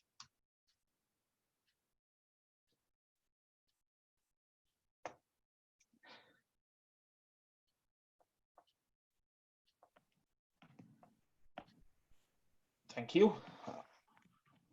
So the matters of purpose of an integrated report is widely debated area of the framework. The slides show the major arguments from the focused engagement feedback, both for and against the proposed changes of paragraph 1.7. There was a strong support for the idea as it aligns with the fundamentals of integrated reporting and encourages disclosures on the full range of capitals on which organizations rely or have an effect. On the other hand, some cautioned against reducing the relevance of integrated reports to investors, as well as noting it would lead to a more complicated materiality assessment and have potential adverse impacts on the principles of conciseness. The strength of arguments both for and against the proposed wording changes from providers of financial capital to providers of other forms of capital have led to the matter being included in the consultation draft for further discussion and reaction. Question 11 in the consultation draft deals with the purpose of an integrated report by asking if paragraph 1.7 should extend beyond providers of financial capital alone to include providers of other forms of capital. Does anyone have any questions or comments on this? Can you click one more time, please? The question is on the bottom. Thank you.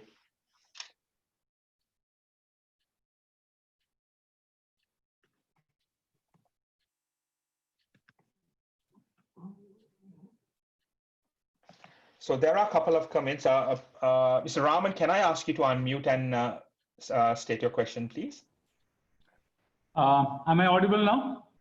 Yes, you are. Yes. Thank you, Professor Lakmika. My question was, if you are going to extend those who are interested in these reports beyond finance providers, what would happen is the reporting boundary of the IR financial reporting boundary, which comes from IFRS, will become a constraint, because you will be looking at only consolidated figures of subsidiaries and not the extended value chain of a reporting organization.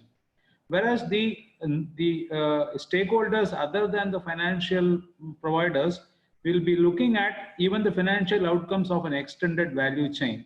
So in such a situation, what will happen is the IFRS reporting boundary will become a constraint. My suggestion was, you can, in the long run, in the pathway ahead, you can overcome this limitation by using financial outcomes and not financial output. And in giving the financial outcomes, use management accounting framework which can be created, which will not be constrained by the IFRS reporting boundaries, because management accounting boundary can be beyond the associate and subsidiaries, etc. So that is where I am raising a point as well as giving a suggestion to overcome this situation. Thank you, Professor. Thank you, Mr. Raman. Liz or Michael, do you want to comment on that? Yeah. Unfortunately, Michael's had to leave us.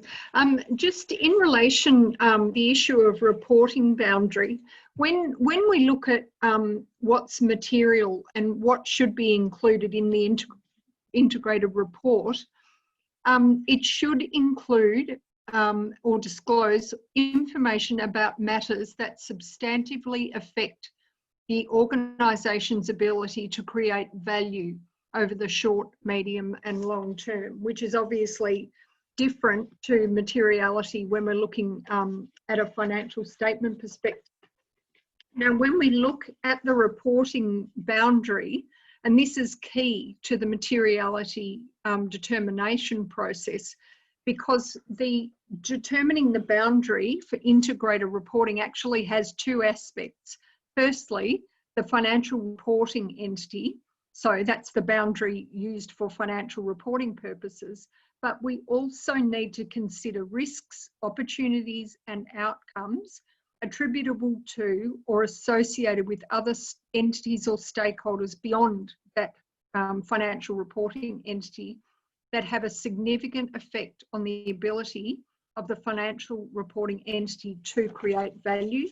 So I think the point that we just discussed, we do capture within the framework because we're not constrained by that financial reporting entity boundary. And we do encourage organisations through the integrated reporting framework to think about their employees, their customers, their suppliers, their business partners, communities and others that they interact with. So all of those stakeholder groups that they interact with, so that they're looking at the risks and opportunities and outcomes that materially affect the organisation's ability to create value.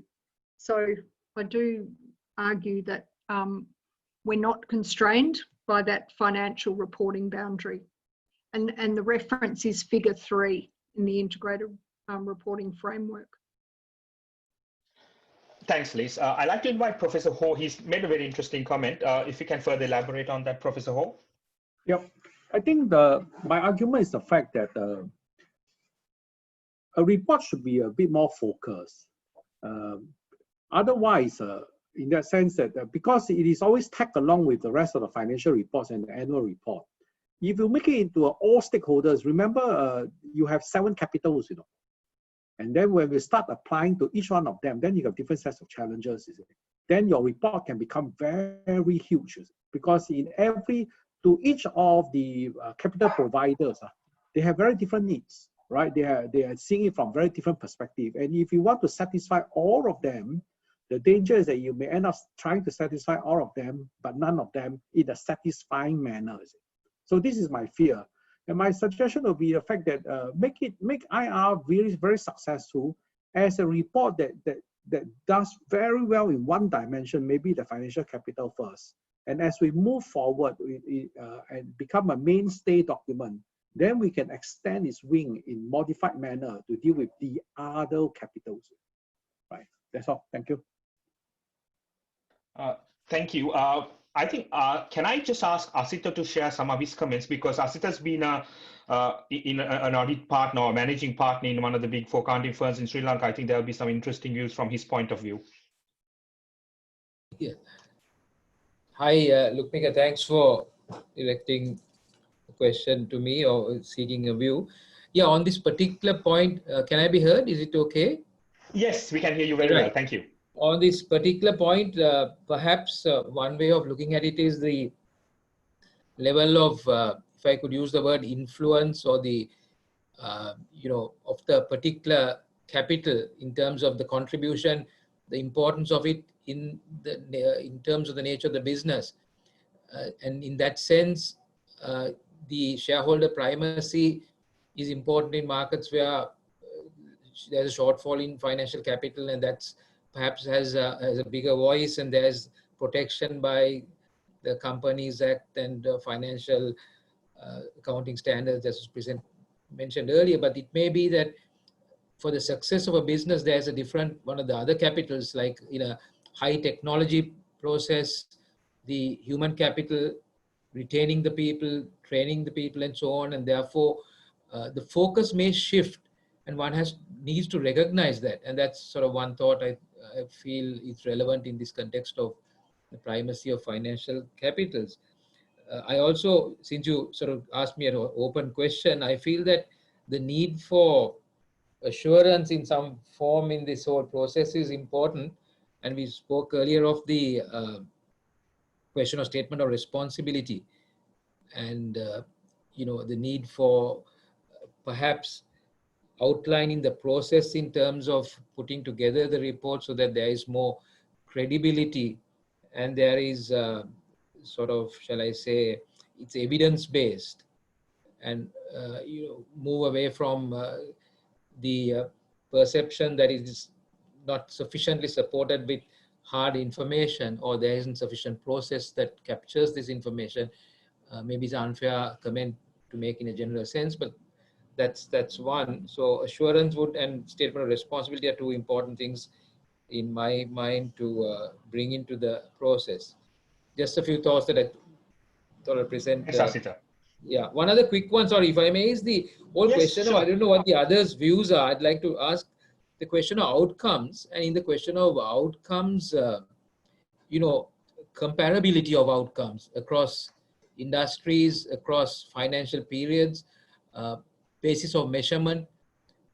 Do we need to get into some discussion on this? Maybe not for this particular purpose, but in the academic field, in further guidance and so on. Just leave those thoughts with you, Lakmika. Thank you, Asita. Thank you. Can I ask Suren Rajakarya to raise his question? He talks about the preparation of reports. Yes. Graham Terry after that, please. Of course. Thanks. This is Suren. I not only represent ACCA like Asita, I'm also with KPMG. So the issue I raise is that the primary purpose of financial statements or integrated report, or the need for preparing one of these, is to meet the requirements of providers of financial capital. They are the ones who basically start a company. If not for financial capital, the rest of the discussions are kind of not relevant. So lots of the audit and assurance reports are also focused at meeting these requirements. If you take ISA, the International Standards on Auditing, which is used for even to give assurance on sustainability, that also meets the requirements, specific requirements, and then it's aimed at a particular, as I think the previous two speakers said, a boundary of meeting the requirements of financial providers of financial capital. Though the information is useful for other stakeholders, and the modifications or the amendments suggested, like outcomes-based reporting and also a higher level of evidence being provided, would meet the requirements of satisfying the other stakeholders. But a report has to be aimed at one particular primary person. It's like, I'm not sure whether the analogy meets some of your meets your requirement. If you go to a doctor, doctor would primarily give you the report saying that you have a, some deficiency or some heart problem. But the report is basically aimed at you, though it will have a major impact on your family members. But the reports are not focused at the family members. It has to have a purpose. So that's my view, Lakmila. Thank you. Thank you so much. We have Graham, then Raman wants to just add a comment, and then we can go to Ishara. Graham, go ahead. Thanks, Lakmika. I was involved in the development of the original framework. I was on the working group. And certainly within the working group, there was a tremendous amount of debate at the time as to where the focus should be. And eventually it was decided that it should be proposed to the IIRC that the focus should be for providers of financial capital. But there was a lot of support for extending it beyond that. And I think one of the reasons why it was focused on providers of financial capital initially was to gain support around the world. But I think things have changed so much over the last few years, and just COVID-19 at the moment is something that comes to mind, that organizations don't only exist for their providers of financial capital. They need a license to operate.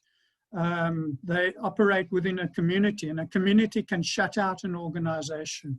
Many companies in South Africa, particularly in the mining area, would argue and have argued very strongly that the integrated report should be directed at all the key stakeholders of the organization. We talk about providers of financial capital, which at the end of the day tends to be asset managers and analysts, etc. And many of them don't even take it into account. And at the end of the day as well, they are proxies for pension funds, for mutual funds, etc. And those mutual funds and pension funds represent the man in the street. It's not only those people, they are proxies for a much broader group of people. So, I would very strongly support moving it away from only providers of financial capital. And certainly, on my understanding of what Mervyn is saying, what he said in his address, I think he would support that. I can't talk on his behalf, but I certainly believe that providers, it should not be restricted to providers of financial capital. There are many other stakeholders that have an interest in the organization. And I think that, yes, there will be considerations as to what you put in there, but one comes back to the guiding principles. It's a question of materiality, etc. So I don't think we'll see a massive change in what's actually put into the report. But I do think that by directing it at providers of financial capital, it's cutting off and sending the wrong message. I agree with you, Graham. Just to add a comment to that, I mean, the fact that the original annual report focused purely on the investors, I think it's a significant weakness in that system, as you've rightfully identified, because capitals, there are 6 capitals in total, and we need to consider the input of all capitals. I take the point of some of the panelists here who mentioned that, because the investors are the people who provide money, that and also the annual report has to be focused traditionally, and also the IFRSs and all those things have to be focused. But I think it's time, in my view, that we need to go beyond that, and those things need to be changed as well. Now, I'd like to invite Raman. He wanted to make a quick comment. So Raman, can you unmute and please make a quick comment, please? Thanks. Mute the video. Unmute video. And video as well, please. Okay. Thanks, Lucky. My point on the inadequacy of the financial reporting boundary in an expanded context perhaps was not adequately communicated to Liz Prescott because I could sense it from her answer. To anchor with an example, if you take the same illustration given in the consultation draft of an automobile company, let's say an example of an automobile company which is now commencing the usage of manufacture of electric cars.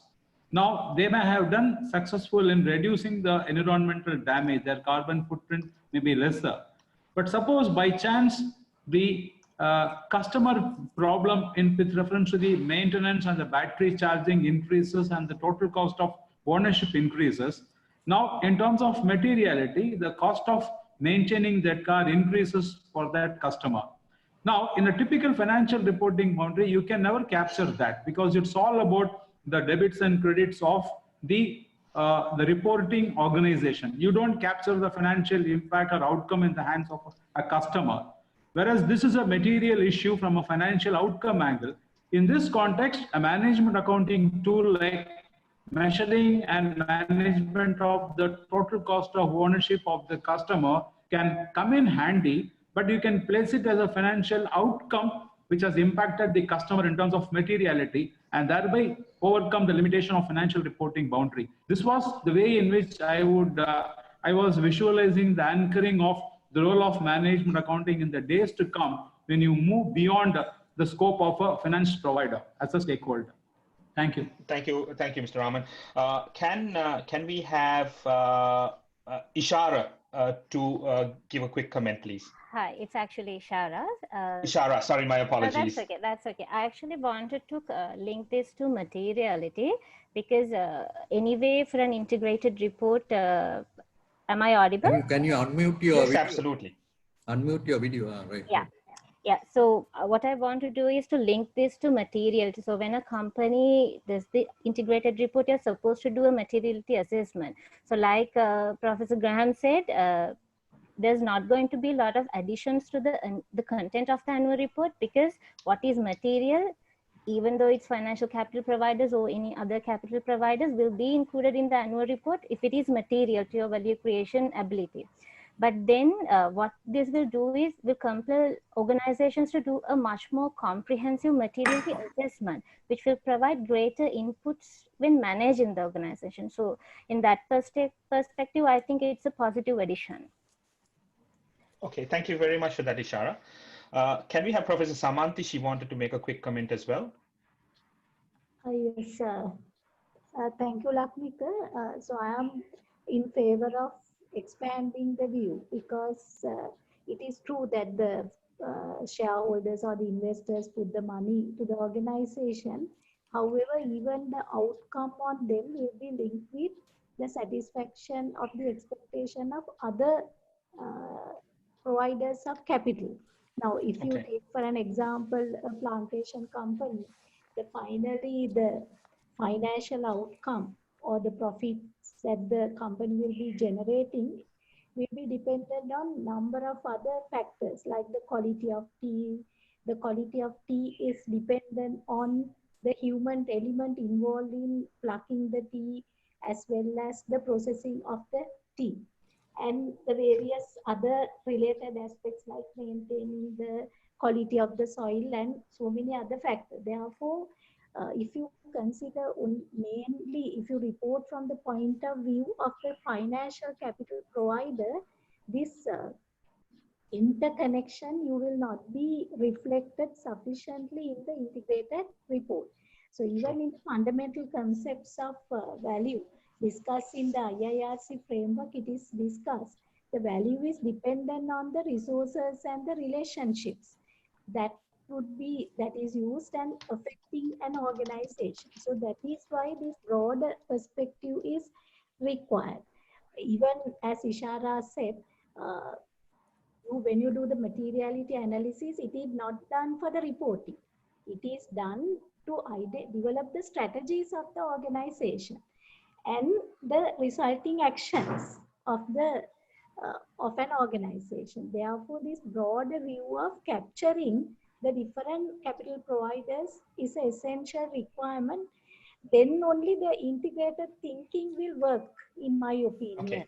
which is Okay, thank you very much for that comment. financial reporting. And one more comment about the assurances. I think the assurance dimension need to be strengthened, because now we are talking about this extent of compliance, because that is in the proposal, first proposal, even to get more validity to that. And for balance reporting, I think assurance aspect need to be expanded or strengthened rather. Thank you very much. We have time for one more quick comment. Aruni, do you like to unmute yourself and make a quick comment, please? Hi, Lakmika. Yeah. Hello. So yes, my concern is again the wider stakeholder base. One, I feel the investing community has is not as engaged as we would like them to be in the integrated reporting framework, and we need to remember that the annual report itself is for primarily the shareholders. I get that we are trying to move away from the shareholder primacy, but when you think of some of the scandals that have made the headlines, like Volkswagen, previously BP, and so on, those were environmental violations, and the shareholders did not know. And a proper materiality assessment, as Ishara referred to earlier, it is a document for the shareholders, and I believe that making it relevant to a much wider audience may reduce, taking Professor Ho's initial point, that it may end up satisfying no one and make it a much bulkier report. Taking integrated reporting back maybe a few years, because we've made so much progress in making the report more concise, more evidence-based, and broken out of that prescriptive format that GRI had. And I think it might be a pity at this point of time to open it out to a wider stakeholder base. I think it may be premature. We need to get the investors fully engaged first. Sure, Aruni, thank you. Look, in the interest of time, I might move to the next slide, and we'll get some other comments from some of the other participants and panelists later. Can I have the slides up, please? Slide here. Thank you very much. Can we move to the next slide, please? Okay, moving on to question number 12, the external reporting standards and frameworks. The IR framework is often used in conjunction with other reporting standards and frameworks, but with its principle-based approach, it does not prescribe which standard or framework to use, nor does it point to particular indicators or measurement methods. There is, however, a growing market appetite for clear links to the indicators and methodologies of other standards, frameworks, and initiatives. So the consultation question is, do you support the creation of a resource, or example, an online database, to showcase authoritative sources of indicators and methodologies across the capitals? If yes, to which standards, frameworks, or initiatives should the resource point to? Can we go to the next slide, please? Question 13 relates to integrated thinking. Sorry, can we just get some comments on the previous, if you go to the previous slide, please. Question 12, do you have any comments here that you would like to share?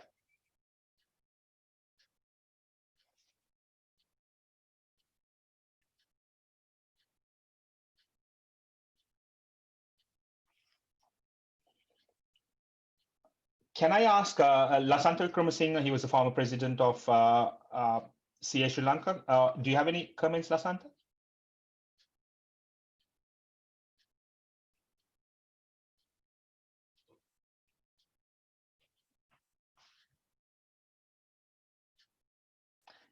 Any other questions? Okay, if there are no questions, we can move or comments, we can move on to the next slide.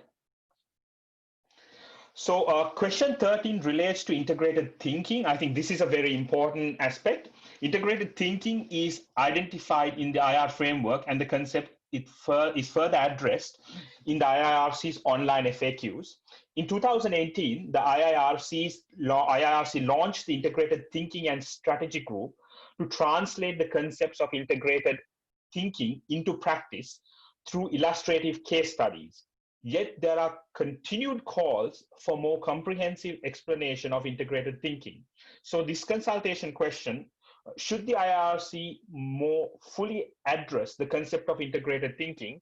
If yes, what additional guidance would be or should be provided?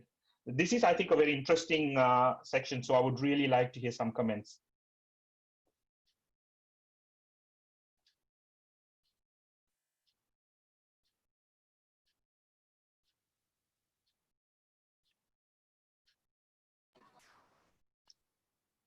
Lakmika, if I may, I think yes, this the level of guidance for integrated thinking that is required is almost as intense as the reporting framework that is required. So yes, I think diagrams, how information's up to the board, their responsibilities in the form of annexures would be really good.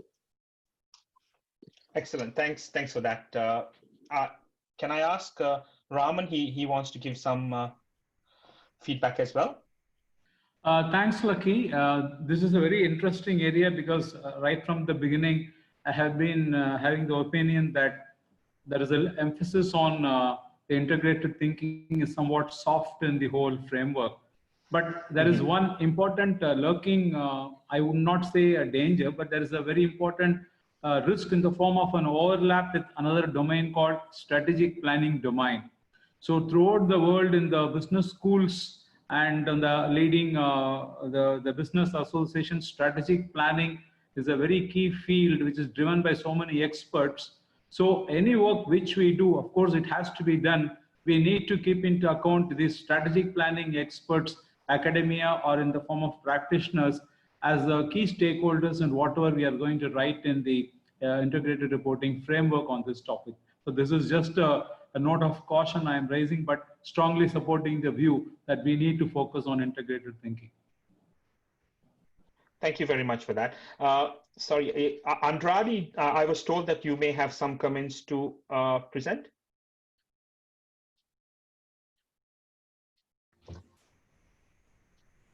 Hello. Yes. Can you hear me? Yes, we can hear you. Okay. Just a few, just one observation. Now that is just a suggestion, I would say. Now, I'm aware that integrated reporting has been practiced for now about 6 years, since 2013.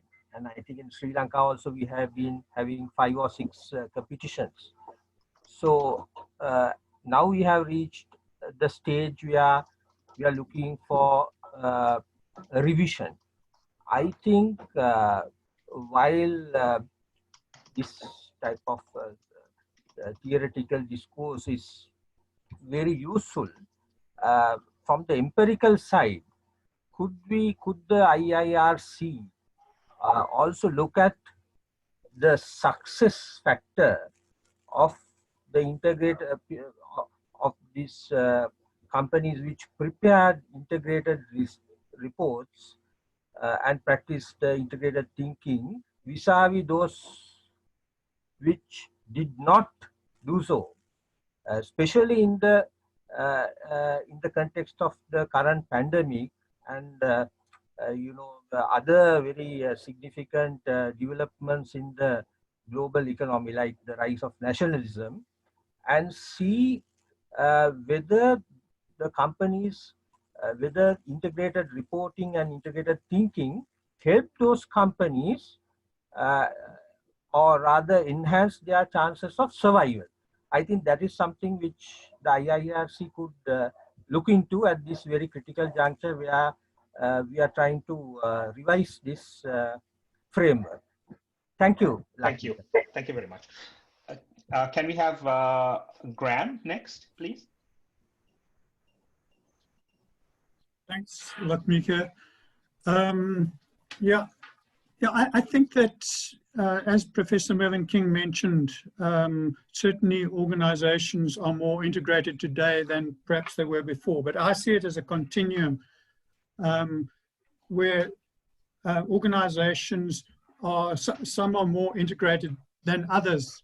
And what we're trying to do is to move companies along that continuum to increase or improve that integration.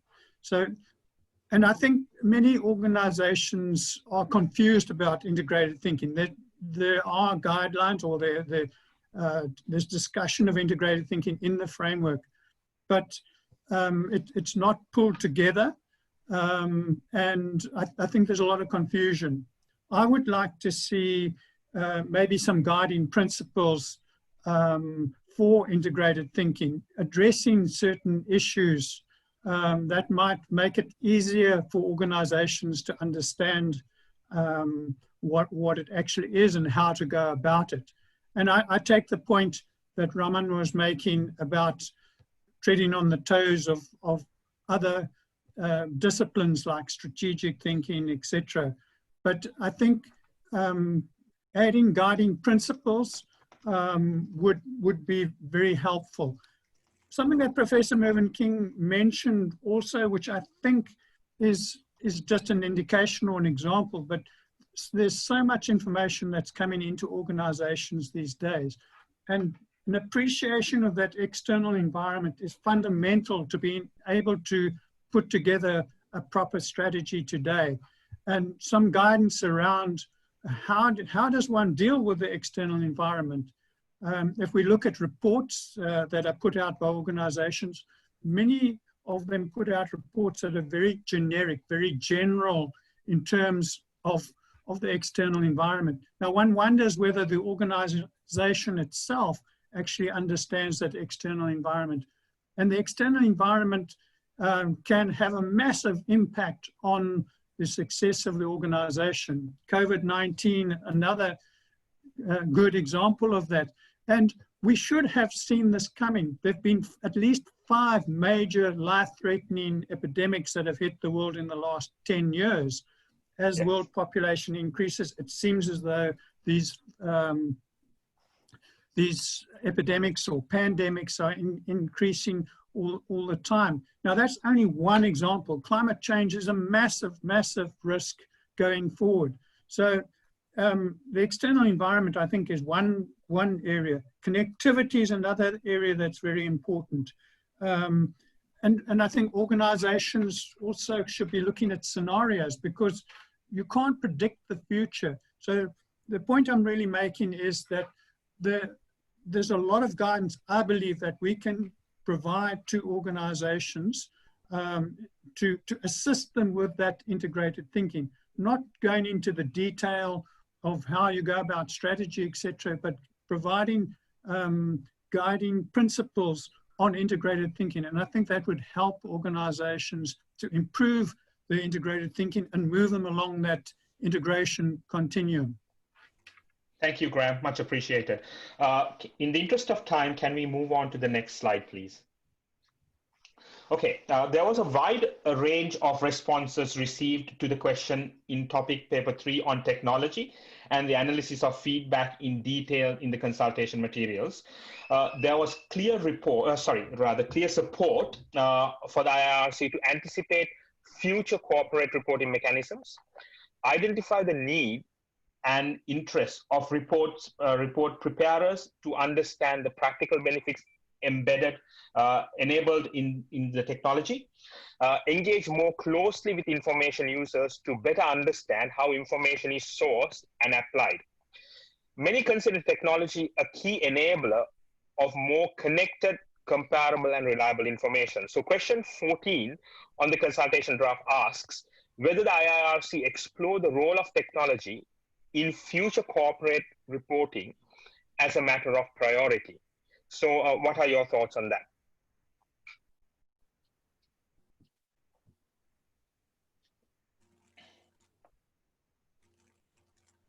Now, many of you may be aware of the up and coming technologies such as blockchain, AI, and similar technologies.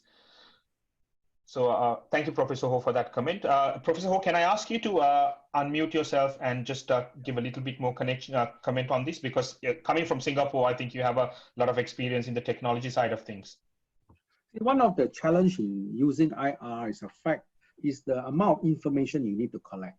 And with technology, the marginal cost of collecting the information will drop over time once the system is set up.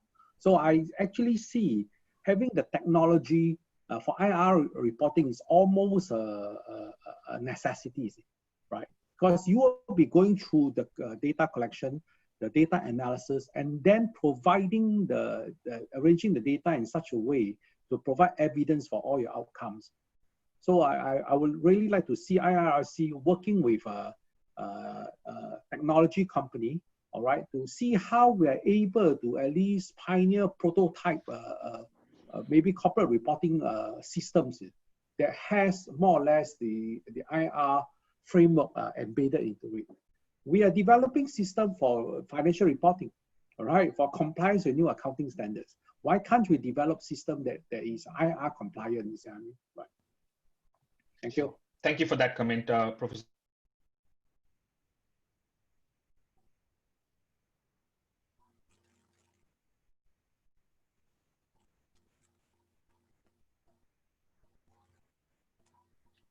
Next slide, please. Thank you. Can you click one more time, please? Thanks a lot. The final question in the consultation provides an opportunity for the market to raise matters not already addressed by the earlier questions. So for this particular question, please feel free to provide some comments on the chat engine. And I now hand over back to Liz and Professor Vatawala. Thank you very much.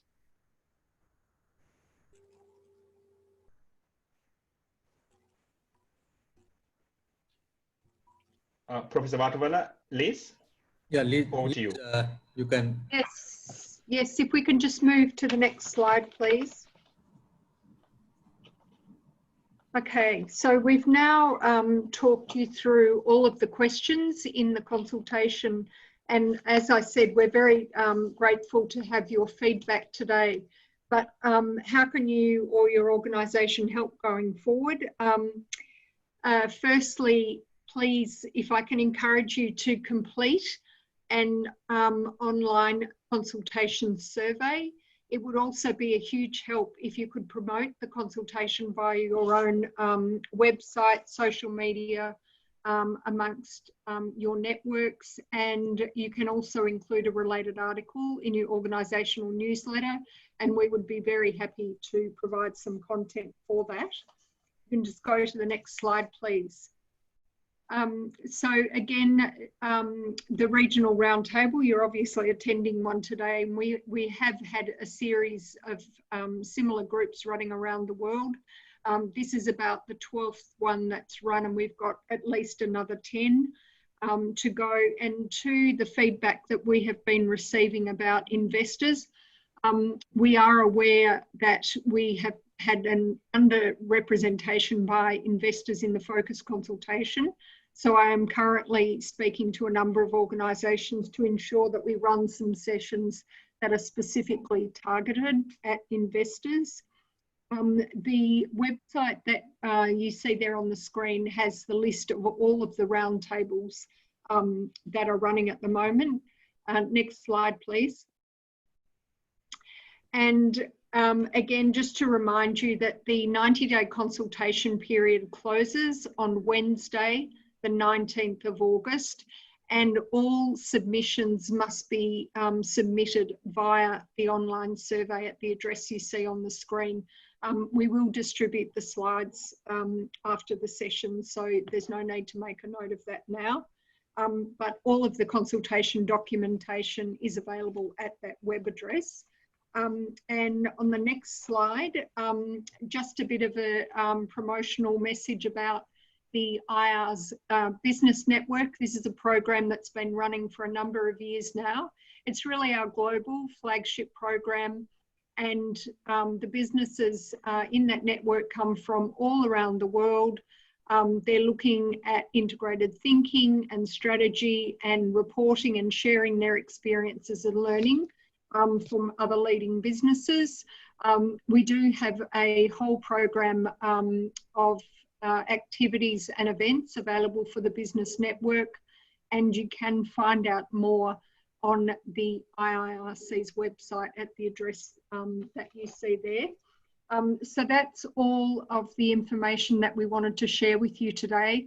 I thank you again for taking time out of your busy days to join us. I hope you found that session helpful and that it's given you a bit more insight into the framework revision process that is underway.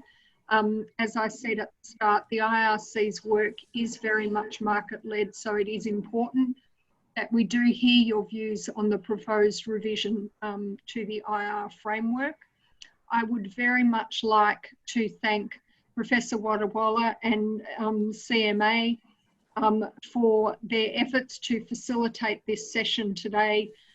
You've had a huge number of people, I think the number was up over 100 involved in this call here today. So there is obviously a lot of interest in this topic, but I do thank you again on behalf of the IRC, and thank you to everyone for their participation today. Thank you. Thank you, Liz. I think we have now come to the concluding stages.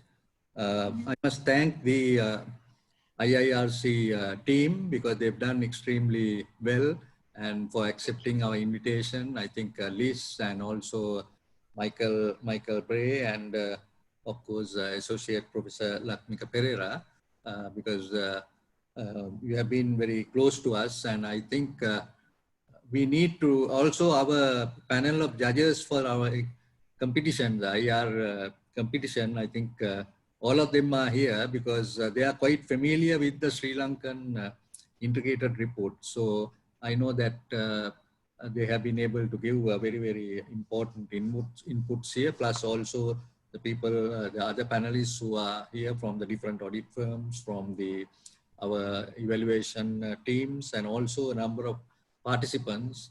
And I think some of the companies like Demo that have been doing quite a lot, and they are one of the first people who really got into the list.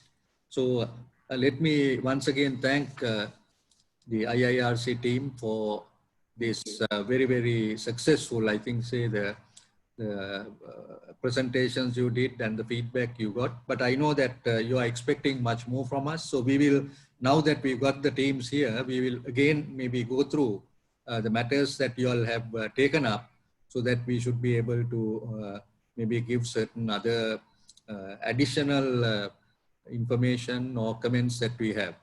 So thanks a lot to all of you. Then also to our panel of judges, we have Professor Ho, Graham Terry, Mr. Raman, Professor Samanthi, all of them here, and also Asita, who's the chairman of the IIRC Council in Sri Lanka, because his presence is also a big encouragement for us.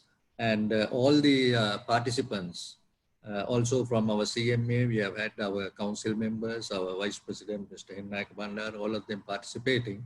So let me also thank all the participants, because they've been here. Of course, we've been hoping to finish by 12:30, but we overstepped. But certainly, thank you very much. And also very especially to our keynote speaker, Professor Mervyn King. He is a close friend of Sri Lanka. I think he likes Sri Lanka, so I must thank him very much, because he went through the 3 areas that the IIRC is looking for revision and gave his very, very valuable comments, and this would be very useful. So thank you very much. And let me now close up the sessions and wish you all the best. And we will be in touch. I think there are a few things that we have to do from our side, maybe the recordings and the participants and others. So we'll be in touch and give you all the details that you require. So thank you, and all the best to everyone. Thanks a lot. Thank you very much. Thanks. Thank you. Bye-bye. Bye-bye. Bye, everyone.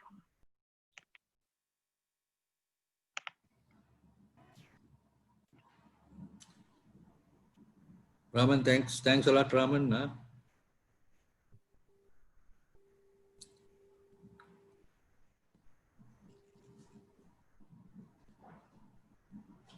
Having a